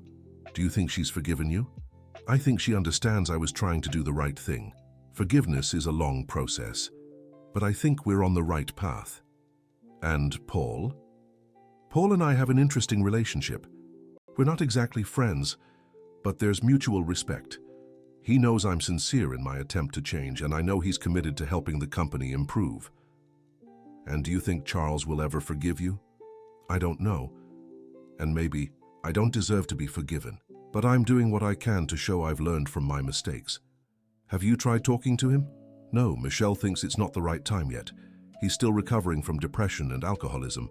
Maybe one day when he's stronger. And if he never wants to talk to you, then I'll have to accept that. Not every story has a completely happy ending, but that doesn't mean we should stop trying to do the right thing. Just then, Richard's secretary knocked on the door. Mr. Morgan, there's a call for Ms. Thompson. For me? Ashley said, surprised. Yes, it's a woman who says she's a reporter for a national magazine. She wants to interview you about your story. Ashley looked at Richard. An interview? It seems your story has inspired a lot of people, Ashley. The woman who rose from the streets and helped transform an entire company. I'm not sure I want to give interviews. Why not? Because I don't want people to think my story is some kind of fairy tale. I don't want them to believe getting off the streets is easy, or that there's always a happy ending. Then tell the truth. Say it was hard, that it still is sometimes, that not everyone gets as lucky as you did. Do you think I should? I think you should do what feels right. Ashley thought for a moment. All right, I'll do the interview, but I'll tell the whole story, not just the pretty parts. That's exactly what you should do. 3 weeks later, the national magazine published a 6-page feature on Ashley titled, "The Woman Who Transformed a Company and Was Transformed by It." The article told the full story. Losing her mother, 2 years on the streets, the chance, encounter with Richard, the difficult process of adjusting to a new life, and the work she was doing at Morgan Construction. But it also spoke about the challenges millions of homeless people face every day, how society ignores them, and the importance of effective social programs. The response was overwhelming. Ashley received hundreds of letters from people who had gone through similar struggles. Business owners asked for guidance on implementing social responsibility programs. NGOs invited her to speak. Universities offered her scholarships to finish the degree she had put on hold when her mother fell ill. Ashley, Richard said one morning, finding her in her office surrounded by letters and invitations. How are you handling all this? Honestly, I'm a little scared. Why? Because people are treating me like I'm some kind of hero, but I'm not a hero. I just did what I thought was right in that moment. And isn't that exactly what makes someone a hero? I don't know. Heroes in movies save the world. I just warned a man that someone was in his car. Ashley, you saved my company, saved my marriage, saved my relationship with my family, helped me become a better person. To me, that's more important than saving the world. Your marriage? I never mentioned this before, but my wife was thinking of leaving me. She said I'd become cold, only focused on money and success. And that changed? Completely. When she saw how I handled the situation with Paul and Michelle, when she saw me trying to do the right thing even when it cost me, she fell in love with me all over again. That's wonderful, Richard. And my kids too. They were pulling their way because they thought I only cared about work. Now they're proud when they see reports about the company on TV. That makes me so happy. Ashley, can I ask you a favor? Of course. Take one of those scholarships and finish your degree. Why? Because you have an incredible talent for solving problems and helping people. Imagine what you could do with formal education to complement your life experience. You wouldn't be upset if I left the company to study. I'd be happy, and I'd save your spot here for when you graduate. What if I decided to do something else after graduating? Then I'd be proud to have helped you find your true potential. Ashley smiled. All right, I'll accept the scholarship from the university that offers the social psychology program. Why social psychology? Because I want to better understand how to help people going through what I went through. I want to develop more effective programs for those in vulnerable situations. That's incredible, Ashley. What about you, Richard? What are your plans? To keep learning, to keep trying to do the right thing, and to help Michelle and Paul turn their division into the best social construction company in the country. Social construction. That's what Michelle is calling it now. Projects that don't just build buildings but build communities. And is it working? It is. In fact, they've been invited to build a public housing complex that will serve as a model for the entire country. What kind of model? Affordable housing with middle-class quality standards. The idea is to prove that it's possible to build decent homes for low-income people without sacrificing quality or safety. And you think you can pull that off? Michelle believes so, and I've learned to trust her judgment. What about Paul? Paul is developing a community audit system. The community itself will be trained to oversee the construction quality. That's revolutionary. It is, and if it works here, it can be replicated elsewhere. And Andrew, did he accept the multinational's offer? He did, but he'll implement the ethical audit system gradually so he doesn't have to travel all the time. So everyone's doing well? Everyone's doing well. In fact, everyone's doing better than they thought possible a year ago. Including you? Especially me. At that moment, Michelle walked into the office. Sorry to interrupt, but we have a visitor. Who? Charles. The silence that followed was heavy. Richard turned pale. Charles is here? He is. He wants to talk to you. Does he seem okay? He seems sober and determined. What does he want? He didn't say, only that it was important. Richard looked at Ashley. Do you think I should talk to him? I think you don't have a choice. If he came here, it's because he has something important to say. Will you stay here while I talk to him? If you want me to. I do.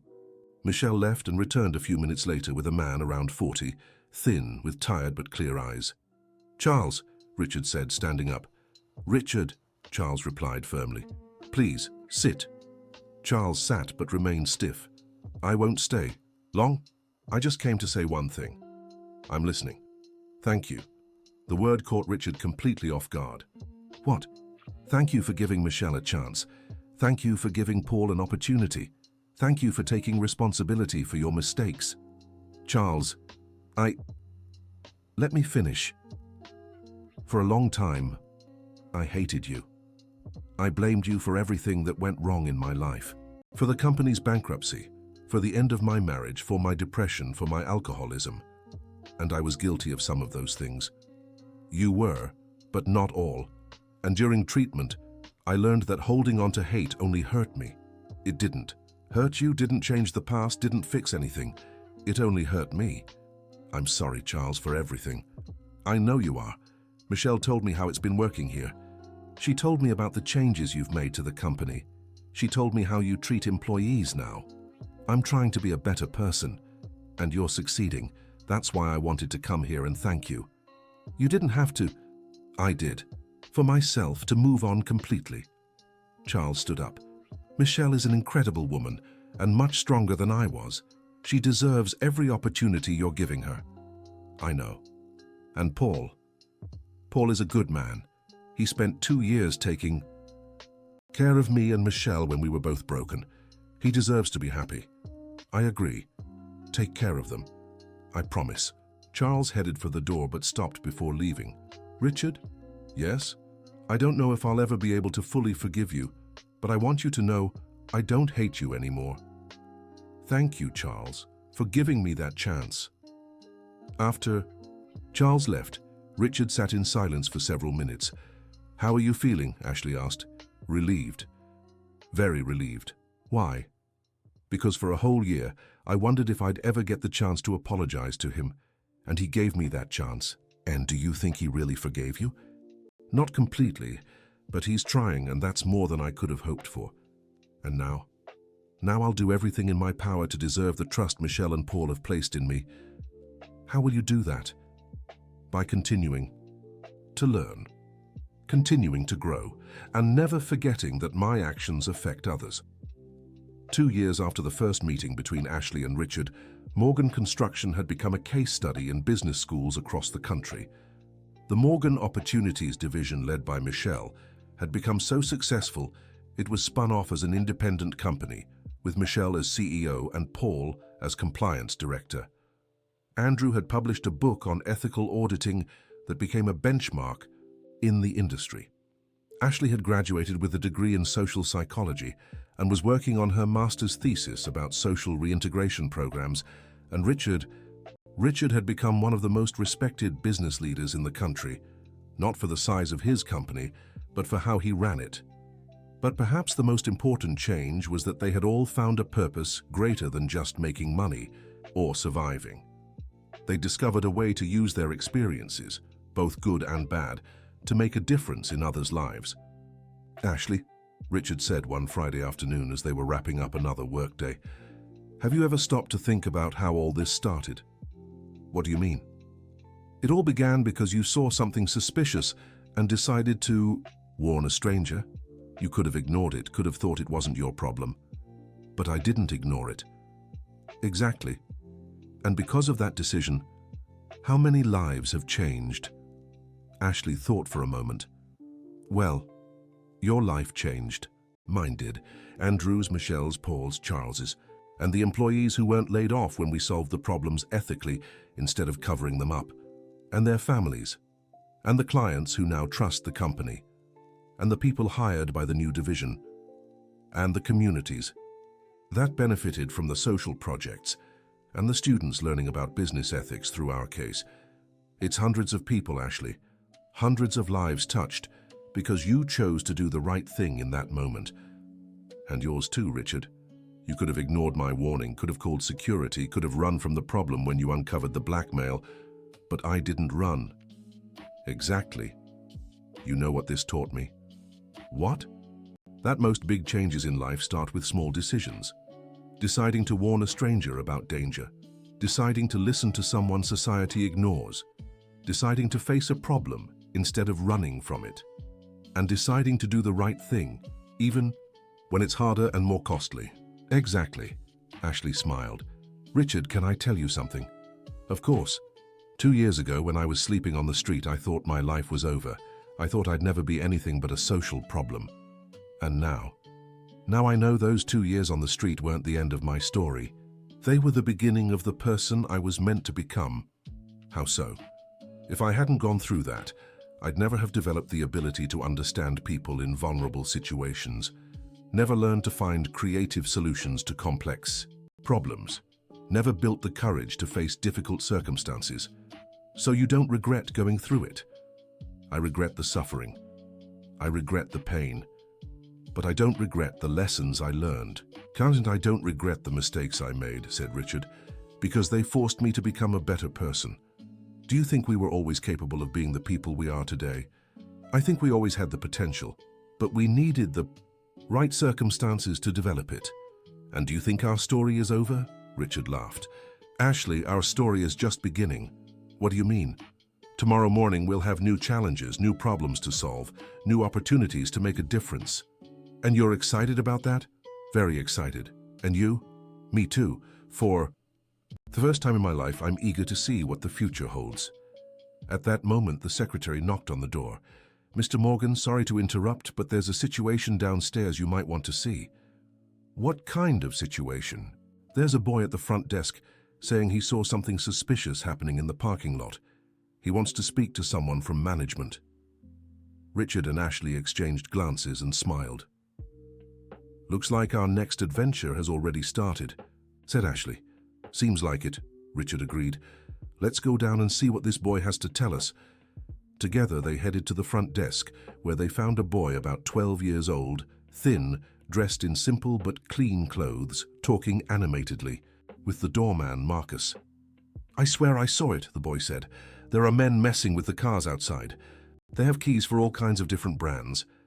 When Richard and Ashley approached, the boy stopped talking and looked at them, with a mix of nervousness and determination. "Are you the owner of the company?" he asked Richard. "I am." "What's your name?" Danny Johnson." "And what did you see, Danny?" "There are 3 men in the parking lot. They're opening cars and going through them. I think they're thieves." Ashley knelt to meet the boy's eye level. "Danny, where exactly? Did you see this?" "At the back of the building where the expensive cars are parked." "And you're sure they were doing something wrong?" "Yes, because when they saw me watching, one of them came toward me. I ran and came to warn you."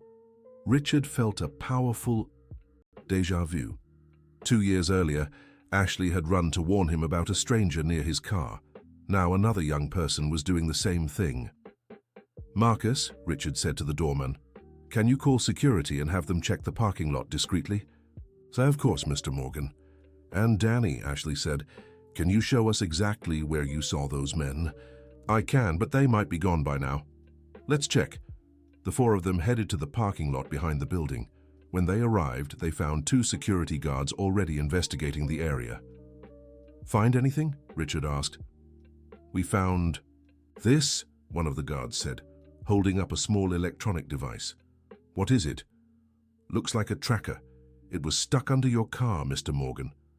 Ashley felt a chill in her stomach. A tracker. Someone's following Richard again. Seems so. And it's not just his car. We found similar devices on 3 others.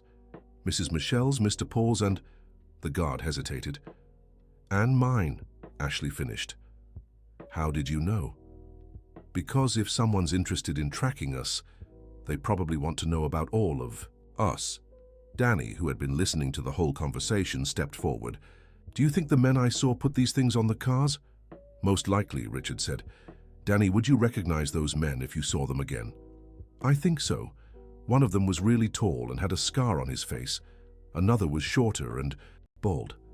The third was normal, you know, nothing special. And did you see their car? Yeah. It was an old white van, had some scratches on the side. Ashley looked at Richard with concern. This means someone has been investigating us, long enough to know our cars, our schedules, our habits. But who and why? Maybe someone who wasn't happy with the changes in the company, suggested one of the security guards. Or someone trying to find something to use against us, said Ashley. Richard thought for a moment. Let's go upstairs and talk to Michelle and Paul. They need to know what's happening. What about Danny? Asked Ashley. Danny saved us again, just like you did 2 years ago. And now, the boy asked. Now we're going to find out who's doing this and why. But first, Danny, can I ask you something? Sure. Why did you decide to warn us? Most people would just ignore it or pretend they didn't see anything. Danny thought for a moment before answering. Because my grandma always taught me that. When you see something wrong happening, you have to do something, even if it's dangerous. Ashley smiled. It was exactly the kind of answer she would have given. Your grandma was a wise woman. She passed away last month. I'm so sorry. Thank you, that's why I'm here alone. My mum's working and she has no one to leave me with during school break. Richard and Ashley exchanged glances. Danny, where does your mum work? At a restaurant downtown, she's a cook. And where do you live? In a small apartment nearby. It's just me and her now. What about your dad? I never met him. Richard felt his heart tighten. Danny's story reminded him of Ashley's own past. Danny, how about you stay with us today? We can call your mom and explain the situation, and you can help us figure out who these men are. Really? Really? But only if your mom says it's okay. Danny smiled for the first time since they'd found him. She'll say yes. She always tells me I have to help good people. All right, let's go upstairs. In the office, Michelle and Paul listened to the explanation about the trackers with growing concern. This isn't a coincidence, said Paul. Someone's been systematically investigating us. But who? Asked Michelle. Our business is all in order. We have nothing to hide. Maybe that's exactly why, said Ashley. Maybe someone's bothered by the fact our company has become an example of ethics. How so? Think about it. Over the last 2 years, you've won several awards, given interviews, been cited as an example in universities. That might have upset competitors. Or former employees fired for misconduct, added Richard. Jack? Asked Andrew, who had arrived in the office during the conversation. It's possible. He was arrested but got out 3 months ago. And he has reasons to hate us, Michelle noted. But Jack alone wouldn't have the resources to hire people to spy on us, said Paul. Unless he's working with someone, said Ashley. Danny, who had stayed quiet the whole time, spoke up. Can I say something? Of course, Danny. One of the men I saw was on the phone. I heard part of the conversation. What did you hear? He said something like, the boss won't be happy if we don't bring back something useful this time. This time? Richard repeated. That means it's not the first time they've been investigating. And something useful suggests they're looking for evidence of something specific, added Ashley. But evidence of what? I don't know, but I think we need to find out who this boss is. Paul stood up and started pacing the office. Do we have a list of people who might want to harm the company? Some competitors who lost contracts to us, said Richard. Former employees fired for misconduct, said Michelle. Jack, obviously, said Andrew. And maybe, said Ashley, hesitating, someone who didn't like the attention our story got in the media. What do you mean? Think about it. Our story was featured in magazines, newspapers, TV shows, always showing how it's possible to change, how it's possible to do the right thing even when it's hard. And that might have bothered someone. Exactly. Someone who doesn't want that kind of example to inspire other people or companies. The idea was unsettling, but it made sense. So what do we do? Asked Michelle. First, we'll replace all the cars. If they're tracking us through the vehicles, we'll make their job harder. And then we'll do our own investigation, said Ashley. How? Danny saw the men. If they come back, he can warn us. And Paul has experience in investigations. I can help too, said Andrew. My auditing firm has developed some interesting contacts over the years. What kind of contacts? Private investigators, lawyers specializing in corporate security, that sort of thing. Perfect. We'll set up our own operation. In the following days, Morgan Construction turned into a discreet investigation hub. Andrew hired a private investigator to check if Jack was really behind the spying. Paul used his community contacts to find out if anyone had seen the white van Danny described. Michelle implemented new security protocols in the office and at the construction sites. Ashley coordinated everything, using the analytical skills she'd developed during her social psychology studies. And Danny, who had become something of the company's mascot, stayed on watch to alert them if he saw the suspicious men again. The first lead came 3 days later. I found something, said Andrew, walking into the office with a folder. Of documents. What? Jack isn't working alone. He was hired by a consulting firm called Strategic Analysis LLC. Never heard of it. Neither had I. And when my investigator checked, he found out the company was only formed 6 months ago. By whom? That's where it gets interesting. The registered owner is a man named Robert Johnson. But Robert Johnson doesn't exist. What do you mean? The tax ID exists, the address exists, but the person doesn't. It's a fake name. And the address? It's a virtual office.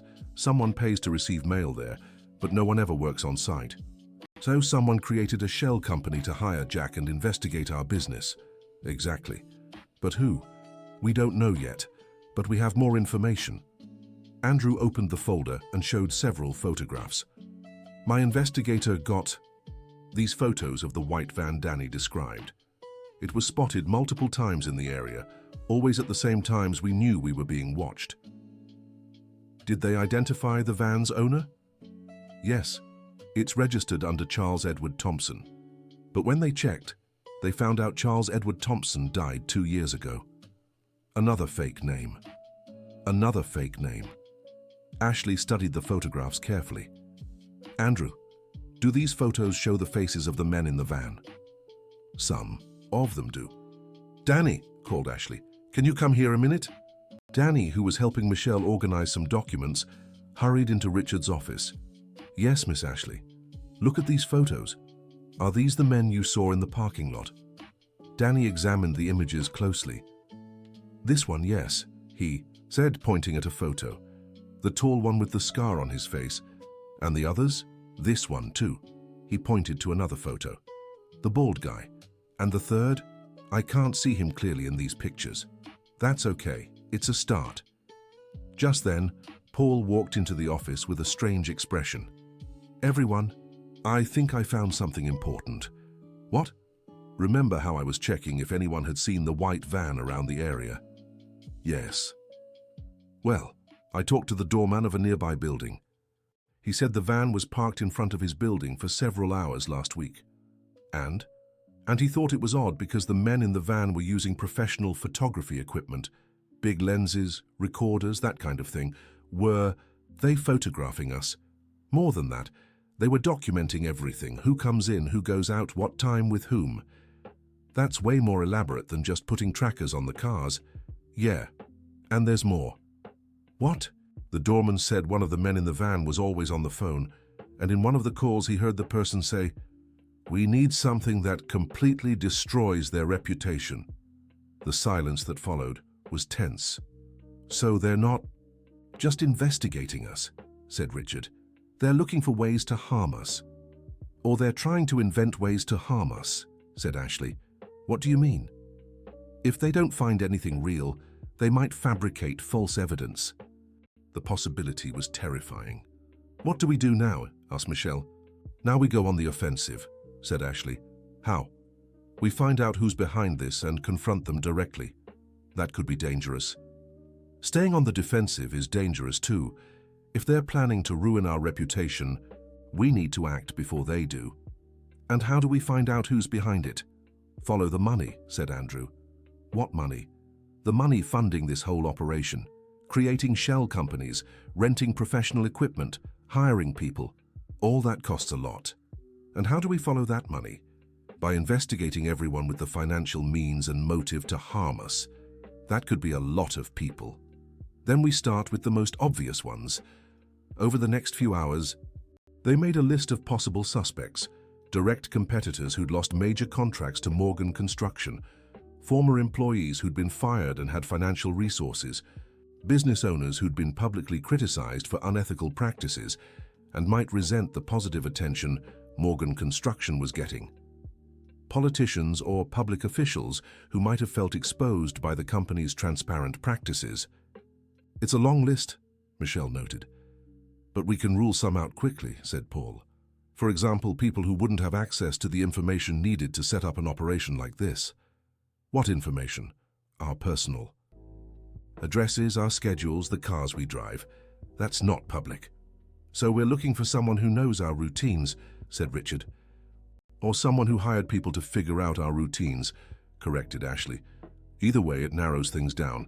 They spent the rest of the afternoon crossing names off the list until only 5 main suspects remained. "Now we need to investigate these 5, said Andrew. "How?" "By checking if any of them have ties to Strategic Analysis LLC, to Jack, or to the men in the van. That'll take time." "Time we might not have," said Ashley. "If they're really planning to damage our reputation, they could act any moment." Just then, Danny, who'd been quiet most of the conversation, raised his hand. "Can I suggest something?" "Of course, Danny. Why don't you set a trap?" "What kind of trap?" "You could plant false information and see who reacts." The idea was so simple it was brilliant. "Danny, that's genius," said Ashley. "How would it work?" asked Richard. "You spread a piece of information that seems incriminating but is actually made up. Then you see who tries to use this information against you. And we find out who's spying on us." "Exactly. But what kind of false information?" "Something that looks like an ethical violation but which you can prove is fake if needed," suggested Andrew. "Like what?" "A fake contract. You could create false documents about a project that doesn't exist, making it seem like there's overbilling. And then we leave those documents where the spies can find them." "That's right." "It's risky," said Michelle. "If the information leaks before we find out who's behind it, it could damage our reputation even if it's false. But it's better than waiting for them to come up with something worse," said Paul. "I agree," said Richard. "Let's do it." They spent the next 2 hours drafting a detailed plan. Andrew would create fake documents about a fictional office building project with fabricated evidence of overbilling. Ashley would accidentally leave these documents in places where she knew the spies might find them. Michelle and Paul would stay on watch for any reactions, and Danny would remain alert to warn them if he saw the men from the van. "One important thing," said Ashley. "We need to make sure we can prove the documents are fake if necessary." "How?" "By signing all of them with a future date. If someone tries to use the documents against us, we can prove they were created after the events they supposedly describe." "That's clever. And we'll include details only we know are fake. Names of companies that don't exist, addresses that don't exist, that sort of thing." "Perfect." The next morning, they put the plan into action. Andrew left a folder with the fake documents in his car, parked in a spot where they knew they were often watched. Ashley forgot some copies of the documents on a table at the restaurant where she usually had lunch. Michelle left other documents on the back seat of her car with the window slightly open, and they all waited to see what would happen. The response came faster than they expected. That same afternoon, Richard received a call. "Hello, Mr. Richard Morgan?" "Yes, who's speaking?" "My name is... Well, that doesn't matter. What matters is that I have information about your company that might interest the press." "What kind of information?" "Evidence of overbilling on a recent project. Documents proving your company isn't as ethical as it claims," Richard signaled to the others in the office, indicating the call was important. "And what do you want?" $500,000 to keep this information quiet.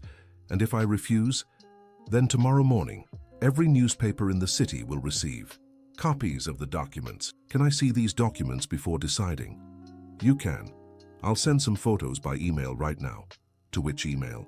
"The company's main email, the one listed on the website." "All right. Mr. Morgan?" "Yes?" "I hope you make the right choice. It would be a shame to see your entire reputation destroyed over a few documents." The call ended. 5 minutes later, the photos of the fake documents arrived by email. "It worked," said Ashley. "They took the bait. Now we need to find out who made the call," said Paul. "Andrew, can your investigator trace where the call came from?" "I can try, but it was probably from a burner phone. And the email, also likely from a fake account. So how do we find out who it was?" "By setting up a meeting," said Ashley. "How?" "Richard will call back and say he wants to see the original documents before paying. He'll arrange to meet in a public place. And then? And then we'll be there, waiting to see who shows up." The idea was simple, but effective. Richard called back the number that had appeared on the caller ID. "Hello? This is Richard Morgan. I want to see the original documents before deciding anything." "Why?" "Because photos can be faked. If I'm going to pay $500,000, I want to be sure the documents are real." "Where do you want to meet?" "In the food court at Olympic Village Mall tonight at 7. "How will I recognize you?" "I'll be wearing a blue suit and carrying a black briefcase." "And me? How will I recognize you?" "I'll be wearing a red shirt and holding the documents in a yellow folder." "All right, see you at 7. When Richard hung up, everyone in the office was on edge. "Are you really going to meet this person?" Michelle asked. "Not alone. You'll all be there too, just from a distance." "What if it's dangerous?" "It's a crowded mall. They can't do anything drastic in a public place." "What if they realize it's a trap?" "Then at least we'll know they're sharp, and we can try another approach." At 6:30 that evening, Richard, Ashley, Andrew, Michelle, Paul, and Danny were strategically positioned in the mall. Richard was in the food court, wearing a blue suit and carrying a black briefcase. Ashley was in a nearby store, pretending to browse clothes but actually watching the food court. Andrew was at a distant table, reading a newspaper. Michelle and Paul were on opposite sides of the food court, acting like regular customers. And Danny was playing at the nearby playground but staying alert. At exactly 7, a man approached Richard's table. He was tall, had a scar on his face, and carried a yellow folder. "Mr. Morgan?" "Yes." "I brought the documents," he said, sitting down. "Can I see them?" The man opened the folder and showed the fake documents they'd created. "Are these originals?" "They are." "Mind if I ask how you got them?" "I have my sources." "And if I pay, do I have your word you won't leak them anyway?" "My word of honor." Richard almost laughed at the irony. "All right, but before closing the deal, I need to call my lawyer." "Why?" "To verify if these documents can actually harm me." "Of course they can. Even so, I want to check." Richard picked up his phone and pretended to dial a number. "Doctor, it's me, Richard. I need you to verify some documents urgently." "Yes, now. Can you come to Olympic Village Mall?" "Great, I'm in the food court." When he hung up, the man seemed nervous. "You didn't need to call a lawyer, just pay and we're done." $500,000 is a lot of money. I want to be sure I'm doing the right thing. If you don't want to pay, that's your problem, but tomorrow morning these documents will be in every newspaper. Don't worry, I'll pay. I just want my lawyer to confirm the deal is safe. 10 minutes later, Andrew approached the table, pretending to be Richard's lawyer. "Dr. Fisher," Richard said, "these are the documents." Andrew examined the papers carefully, frowning. They're problematic, he finally said, but there are some odd things here. Like what? Asked the scarred man, uneasy. For example, this document is dated next month. Must be a typo. And this address here doesn't exist. What do you mean? Palm Street, 1547, there's no such street in the city. It must be another mistake. Andrew looked at Richard. Mr. Morgan, these documents are fake. The scarred man paled. Fake? That's impossible. Very possible. And very obvious. Whoever prepared these did a sloppy job. You what? Richard asked. I need to leave. The man stood quickly, but Andrew grabbed his arm. Not so fast. We want to know who hired you. No one hired me. I work alone. Liar. You and your team are being paid to spy on us. We want to know by whom. I don't know what you're talking about. At that moment, Paul approached the table. Maybe this will help refresh your memory, he said, showing a photo. This is the white van you use. It's registered under the name of someone who died 2 years ago. And this, said Michelle, joining the table with more photos, is you placing trackers on our cars. The man looked around, realizing he was surrounded. You tricked me. You tried to blackmail us with fake documents, said Ashley, stepping closer. Who's tricking who? Look, I just do the job I'm paid to do. I don't ask questions. But you know who pays you. Not directly. I get orders through a middleman. What middleman? A guy named Jack. Jack Johnson? Yeah, he's the one who hires and pays me. And who pays Jack? I don't know. He just says he has a client who wants information on you. What kind of information? Anything that could hurt the company's reputation. Incriminating documents, embarrassing photos, that kind of thing. And if you didn't find anything real, then we had to create something. Fabricate fake evidence. Yeah. Richard was furious. You know this is a crime, right? I just do the job. Where's Jack now? Asked Paul. I don't know. He calls me when there's work. When was the last time you spoke? This morning. He said if the blackmail worked, I'd get a bonus. How much are you being paid for this? $15,000 a month split between 3 people. $45,000 a month. Who has that kind of money to spend on revenge? I don't know, I swear. Andrew leaned toward the man. What's your name? Marcus Parker. Marcus, here's what you're going to do. Call Jack right now and tell him the blackmail worked, that Richard agreed to pay. Why? Because we want to find out who's paying Jack, and the only way to do that is by following the chain of command.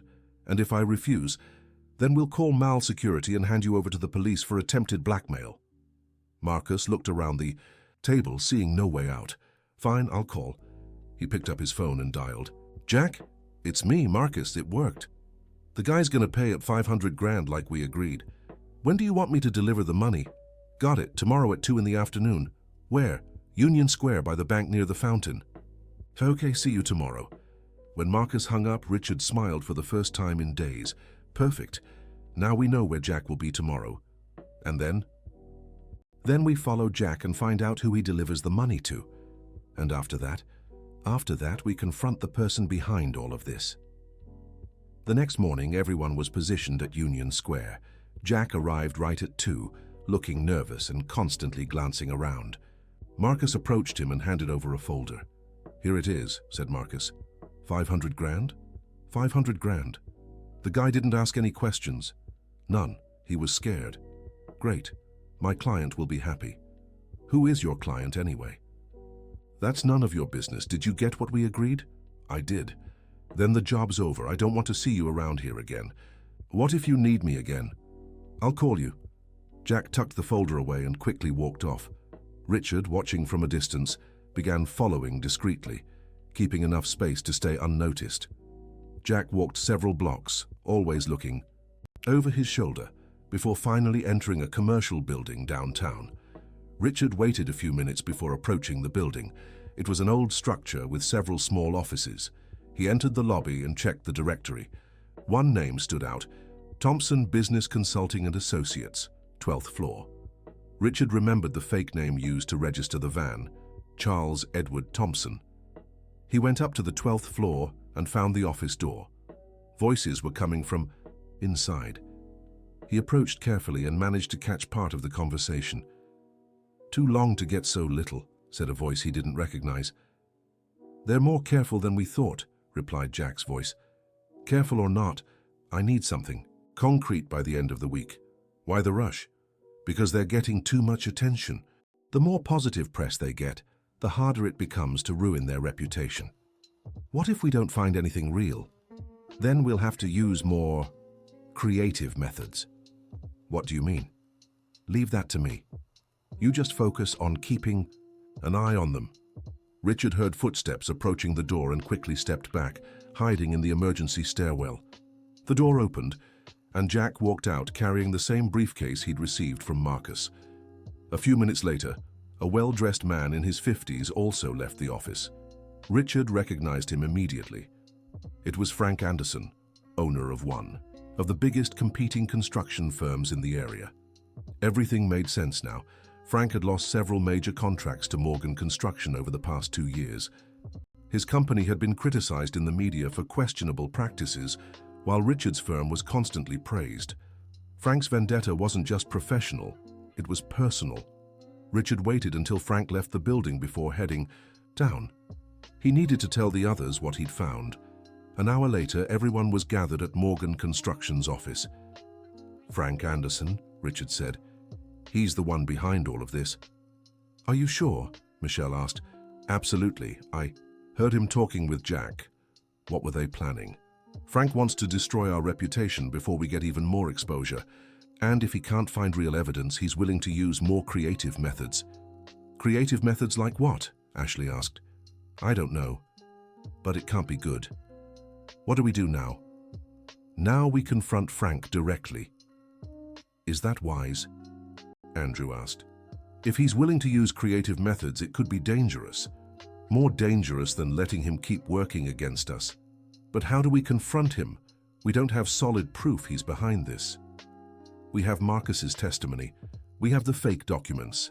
We have the van photos. And now we know Jack was working for Frank." "That might not be enough legally." "I'm not thinking about lawsuits," Richard said. "I'm thinking about business conversations." "What do you mean?" "Frank's been in business for decades. He understands the language of deals. If we show him we know what he's doing, maybe we can reach an agreement."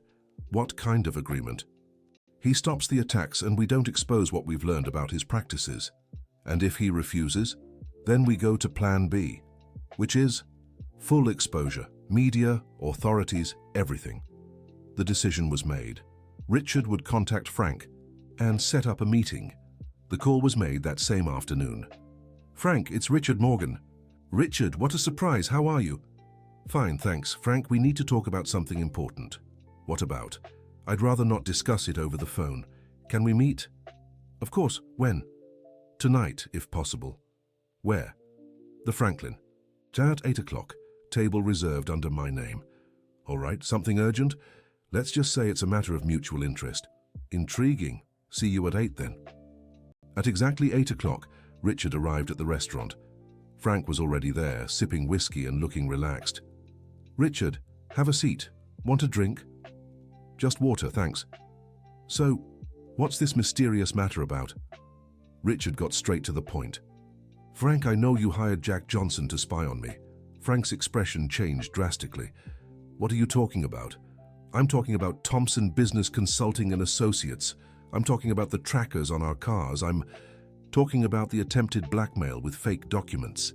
Frank stayed silent for a few seconds. "How did you find out?" "That doesn't matter. What matters is that I did." "And what do you want?" "I want you to stop." "Why? Afraid of competition?" "Frank, this isn't competition. This is sabotage." "Your company is destroying my business, Richard. My company is doing the job better than yours. That's different." "Really? You've won 6 contracts that were mine in the last 2 years." "We won because we offered better prices and better quality." "You won because you became famous. Because you turned into the poster child for ethical business. Because the media loves you. And that bothers you. It bothers me that a company that, up until 2 years ago, had the same problems as mine, is now treated as a model of perfection." Richard realized the issue ran deeper than he thought. Frank, my company changed because we faced our problems. Why don't you do the same? Because it's easier to destroy you than to change my company. Frank's brutal honesty was shocking. Do you hear how that sounds? I do, and I don't care. Frank, how many years have you been in business? 25. In all those years, did it never occur to you that maybe success could come from doing the right thing? Doing the right thing doesn't pay the bills, Richard. Yes, it does. I'm here to prove that. You're here because you got lucky. Lucky? Lucky that someone warned you about that problem 2 years ago. Lucky to find people willing to help. Lucky that the media liked your story. Richard saw that Frank truly believed it had all been luck. Frank, can I tell you how it really happened? Go ahead. For the next hour, Richard recounted the whole story. From meeting Ashley to the struggles with Michelle and Paul, including the issue with Jack and the company's rebuilding. And you still think it wasn't luck? Frank asked when Richard finished. I think it was a choice. At every tough moment, we chose to do the right thing instead of looking for easy ways out. And you think I should do the same? I think everyone should do the same. Frank was thoughtful for a few minutes. Richard, can I ask you an honest question? Yeah, of course. If you were me with a struggling company, competing against someone who became the media's darling, what would you do? I'd try to understand why they became the media's darling and apply the same practices to my company. It's that simple? It's that simple. And if it didn't work, then at least I'd know I tried to do the right thing. Frank sighed deeply. You know I'll have to fire Jack, right? That's your decision, and I'll have to stop the investigation. That too. And if I do, you won't expose what you found out? I have no interest in harming you, Frank. I just want you to stop trying to harm me. Fine, it's a deal. They shook hands. Frank, can I suggest something? What? Why don't you actually try to change your company? Implement more ethical practices, be more transparent with clients, invest in social responsibility. You think that would work? It worked for me. But I'm not you, Richard. I don't have your ability to inspire people. Frank, inspiring people isn't an inborn talent. It's a skill you develop by consistently doing the right thing. And if I try and it doesn't work, then at least you'll have the peace of mind knowing you tried. Frank remained silent for a long moment. Richard, can I make you a proposal? Of course. What if, instead of competing against you, I tried learning from you? How so? Your company could help me implement changes in mine, a sort of ethical consulting? The proposal took Richard by surprise. Frank, that would be interesting, but I'm not sure it would work. Why not? Because real change requires genuine commitment, and commitment can't be outsourced. I'm serious, Richard. I'm tired of being the villain in this story. Are you sure about that? I am. These last few months, trying to destroy you, made me realize how bitter and vengeful I've become. And that bothers you? Deeply. My own family is pulling away from me. My daughter told me last week she's ashamed to tell her friends I'm her father. Richard felt a pang of empathy for Frank. That must be very painful.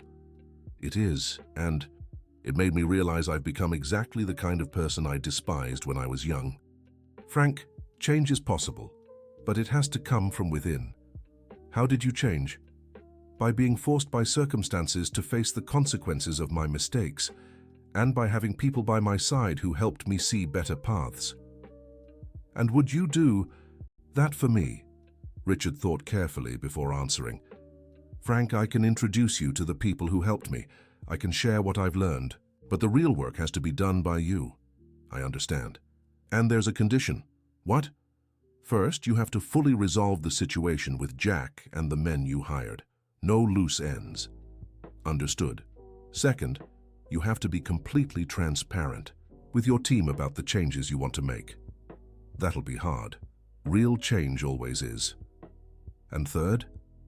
Third, you have to accept that there may be internal resistance, that not everyone will support the changes, and that you might have to make tough decisions, like letting go of people who can't adapt to the new practices. For example, Frank nodded slowly. All right, I accept all the conditions. Then let's try. They spent another hour discussing the first steps Frank could take. When Richard got home that night, he called Ashley. "How did it go?" she asked. "Better than expected. Frank wants to try changing his company." "Really? Really? And he asked for our help? Do you think he's sincere?" "I believe so, but only time will tell. And if he isn't, then at least we tried, and we have enough evidence to protect ourselves if he tries to harm us again." "When will you start?" "Next week. First, he'll resolve the situation with Jack and the others, then we'll begin the change process." "That's incredible, Richard." "Why?" "Because it shows how things can work out when we choose dialogue over confrontation. It doesn't always work, but when it does, everyone wins." The following week, Frank kept his word. Jack was let go and advised to seek work in another city. Mark and his associates received their final payment and were dismissed. Thompson Business Consulting and Associates was shut down, and Frank scheduled a meeting with his entire team to announce the changes he intended to implement in the company. "Starting today," he told his employees, "we're changing how we do business." "What kind of changes?" asked one of the managers. "We'll be more transparent with clients, more ethical in our contracts, and more socially responsible."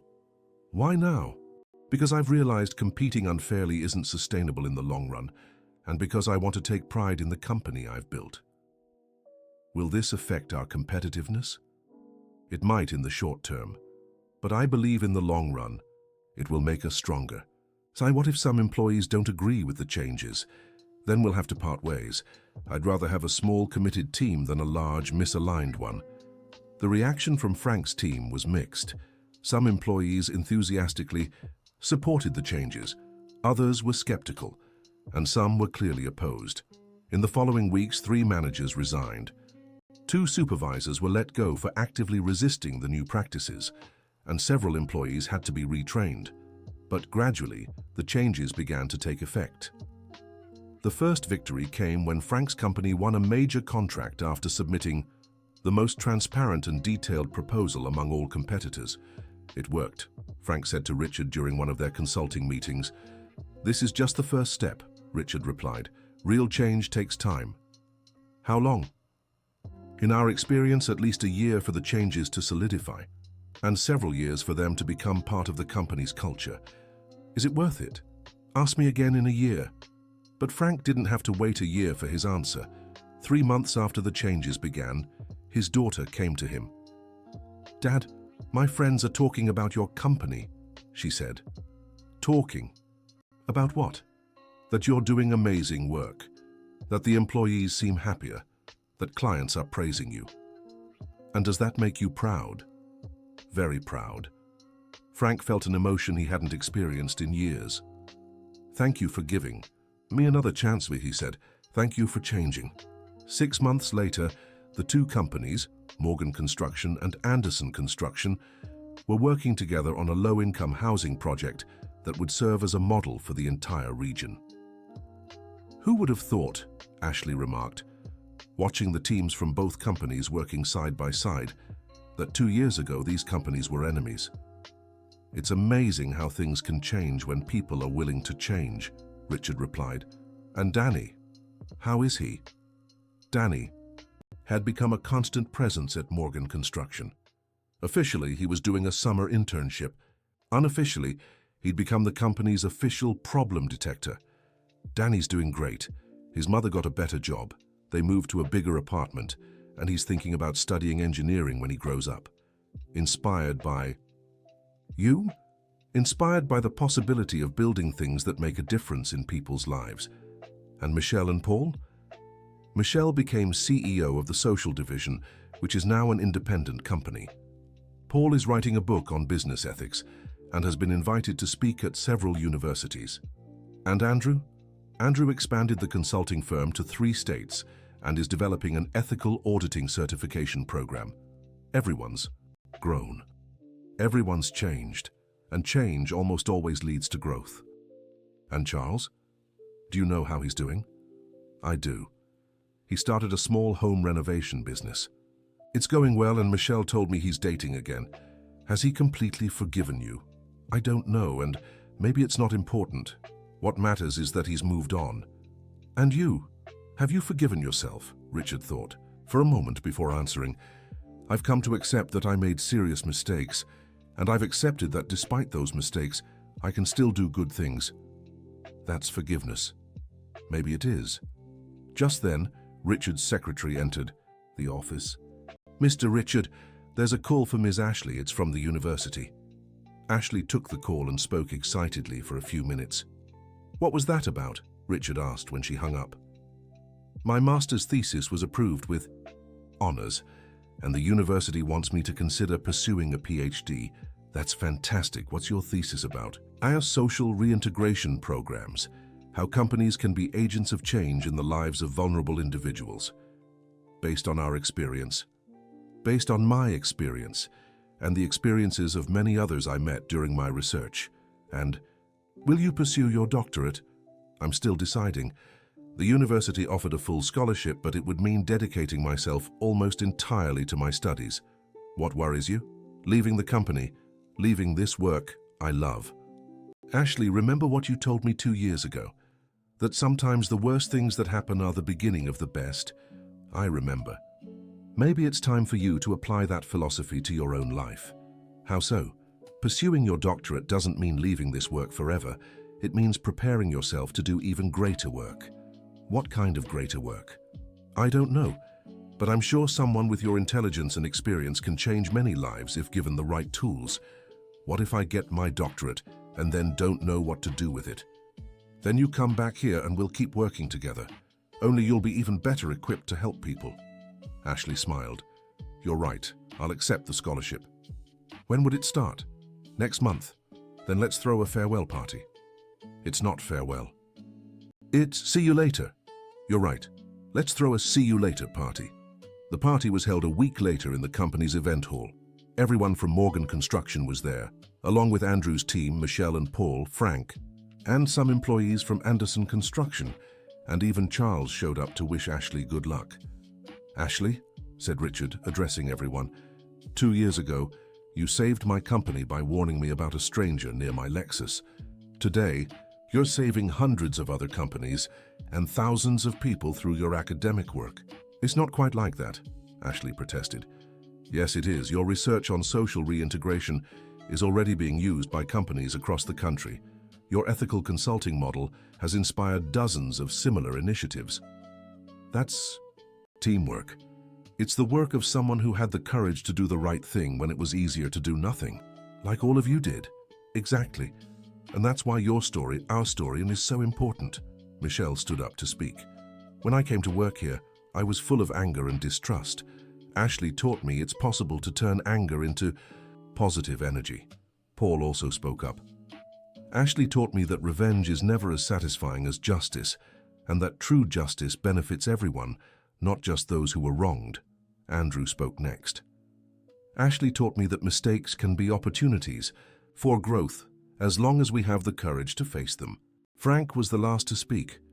"Ashley taught me it's never too late to change, and that real change starts with brutal honesty about who we are and where we've gone wrong." When it was Ashley's turn to speak, she was visibly moved. "All of you taught me that family isn't just who you're born with. It's who chooses to stand by you in hard times and celebrate with you in good ones." "So what now?" asked Danny, who had been invited to the party along with his mother. "Now I'll study hard so I can help even more people, just like you all helped me. And after? Then I'll come home." "This will always be your home," said Richard. 3 years later, Dr. Ashley Thompson defended her doctoral thesis on organizational transformation through ethical practices, a model based on real-life experiences. Her research had become a national reference on the subject, and Ashley had been invited to speak at universities and companies across the country. But the most rewarding part of her work was the letters she received every week. Letters from people who had escaped homelessness through programs based on her research. Letters from business owners who had transformed their companies using the models she developed. Letters from students who were inspired by her story to never give up on their dreams. On a Monday morning, she was in her new office at the university when she received a call. "Dr. Ashley, this is Robert Johnson from Johnson & Sons Construction." "Hi, Robert. How can I help you?" "Doctor, I'm calling because I need your help. My company is going through a serious ethical crisis, and I've heard you're an expert in organizational transformation. What kind of crisis? We discovered one of our managers was involved in overbilling on public contracts. The situation looks a lot like that case study about Morgan Construction. Ashley smiled. The story had indeed become a case study, and now it was inspiring other companies to do the right thing. Robert, I can help you, but first you need to understand something. What? Hey, real transformation requires total commitment. It's not something you do halfway. I understand, and I'm willing to do whatever it takes. Good. Can we schedule a meeting? Of course. When? Tomorrow at 2. But it won't just be with me. What do you mean? I'll bring a team of people who've been through similar experiences. People who understand exactly what you're going through. Who? Richard Morgan, Michelle Johnson, Paul Johnson, Andrew Morgan, and Frank Anderson. All of them are going to help me. If you're truly willing to change, yes. Dr. Ashley, can I ask you something? Of course. Why do you do this? Why spend so much time helping other companies? Ashley thought about the answer she'd given thousands of times over the years.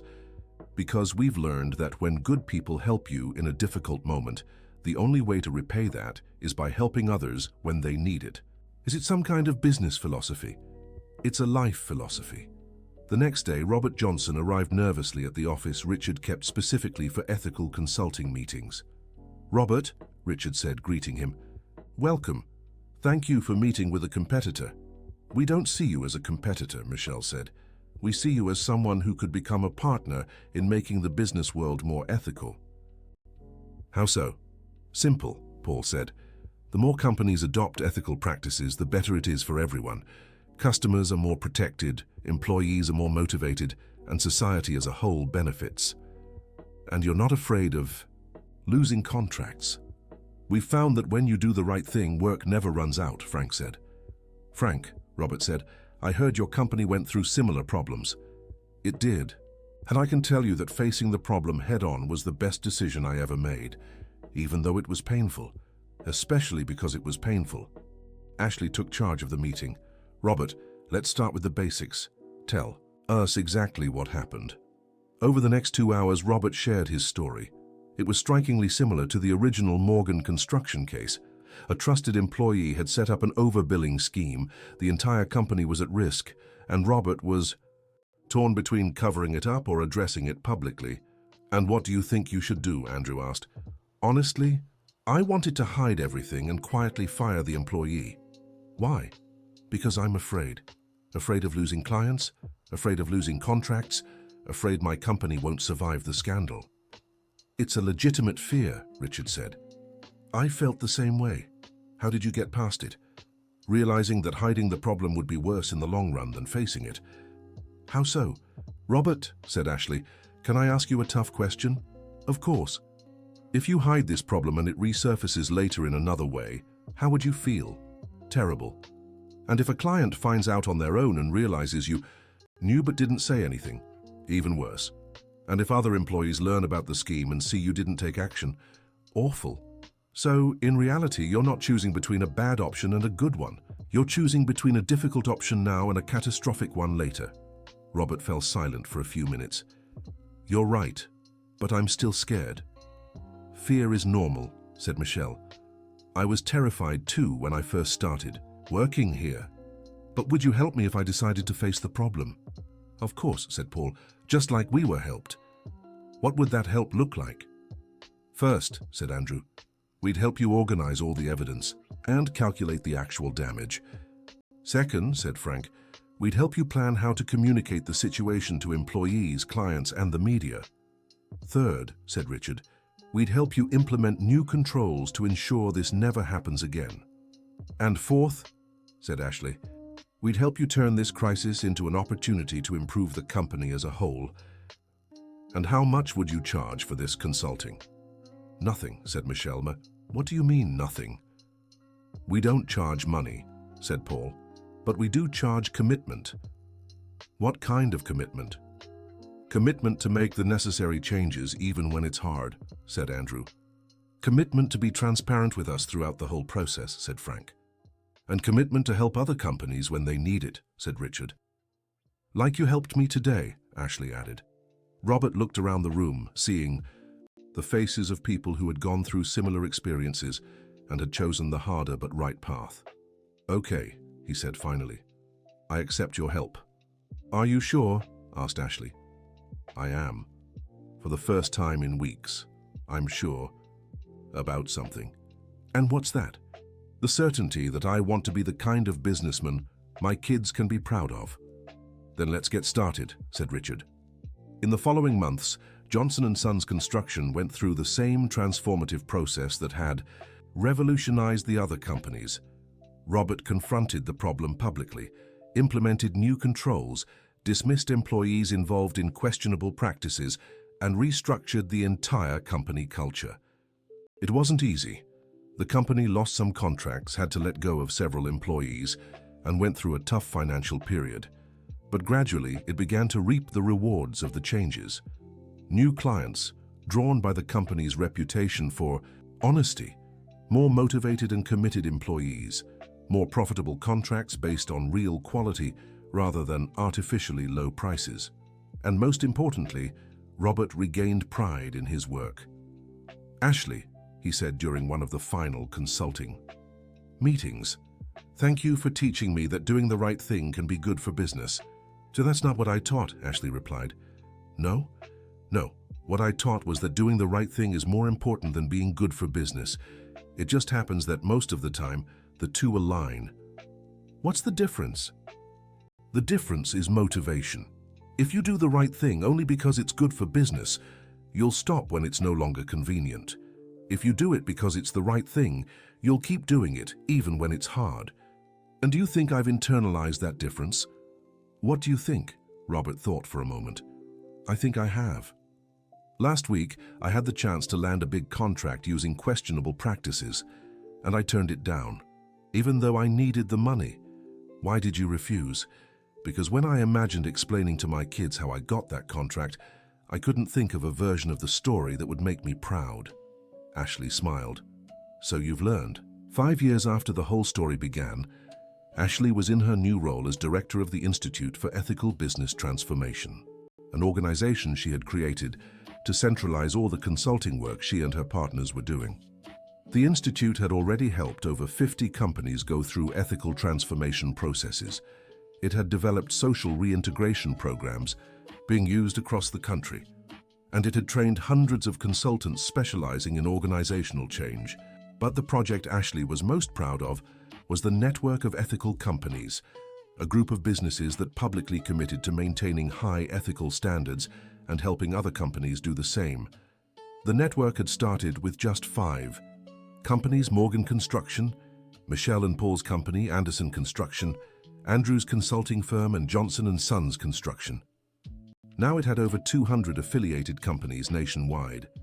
Ashley, said Richard during a network board meeting, do you realize what we've accomplished? What have we accomplished? We've started a movement. Companies that used to compete are now working together to raise ethical standards across the entire industry.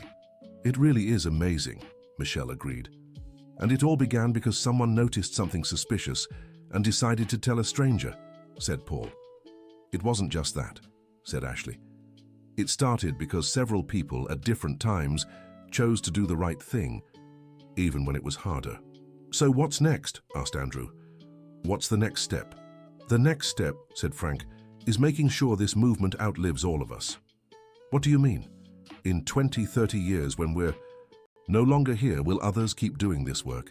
If we do it right, yes, said Ashley. How do we ensure that? By educating the next generation, showing young entrepreneurs that it's possible to succeed by doing the right thing. And how do we do that? The same way we always have, said Richard. One person at a time, one company at a time, one ethical decision at a time. Just then, Ashley's assistant entered the room. Dr. Ashley, there's a young man in reception who'd like to speak with you. About what? He said he read about you in college and needs help with his family's business. What's his name? Danny Johnson. Everyone in the room smiled. Send him in, said Richard.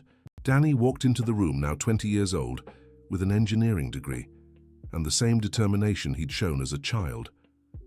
Hi, everyone, he said a little shyly. "Danny," said Ashley, standing to hug him. "How are you?"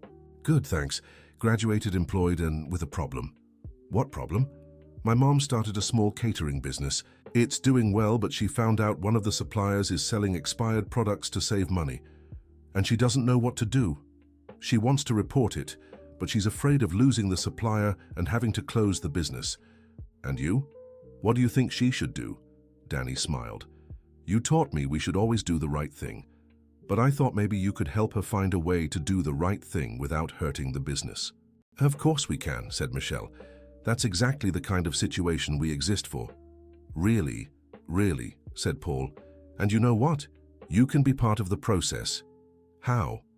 "You can be our junior consultant on this case," said Andrew. "After all, you have experience in identifying problems. And you know the company better than any of us," added Frank. Danny looked around the room, seeing the same people who had transformed his life when he was a child, now willing to help his family. "Thank you," he said, his voice emotional. "Thank you for continuing to make a difference." "Danny," said Ashley, "remember what we always say, that doing the right thing is always the right choice." "Exactly, and remember what else we say, that when you're helped, you have a responsibility to help others." "That's right. So technically, you're not being helped. Again, you're starting to repay the help you received. And my mother, your mother is being introduced to the network. If she wants, she can become part of the movement."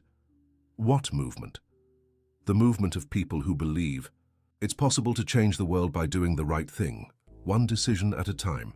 3 months later, Danny's mother's catering business had become the official event supplier for the network of ethical companies. The dishonest supplier had been reported and replaced by one that followed all the required ethical standards. And Danny had decided to pursue a master's degree in business administration, focusing on organizational ethics. "Looks like we're going to have a successor," Richard remarked to Ashley. "Several successors," she corrected. "Danny is just one of many young people taking an interest in this work." "And does that make you happy?" "Very happy. It means the movement will truly outlive all of us." "Ashley, can I ask you a personal question?" "Of course. Do you regret anything that's happened over the past few years?" Ashley thought carefully before answering. "I regret the suffering I endured on the streets. I regret the pain of losing my mother. But I don't regret the lessons I learned from those experiences. And if you could go back and change something, I wouldn't change a thing, because any change might have kept me from being on the street that day, seeing that man get into his car. And do you think it was worth it? Richard, look around us, hundreds of businesses transformed, thousands of people helped, dozens of young people inspired to make a difference. And all of this happened because a poor girl decided to warn a businessman about a danger. If that's not worth it, I don't know what is." Richard smiled. "You're right. It was absolutely worth it. And you know the best part." "What?" "We're still just getting started. There's still so much work to do, so many people to help, so many businesses to transform." "So, and you're excited about that." "I'm excited about the chance to keep making a difference, to keep proving that it's possible to change the world by doing the right thing, even when it's hard. Especially because it's hard. The best things in life always are." Just then, Ashley's secretary entered the room again. "Dr. Ashley, there's an urgent call for you." "Who is it?" "A businesswoman from Chicago. She said she read about you and needs help with a complex ethical situation." Ashley looked at Richard.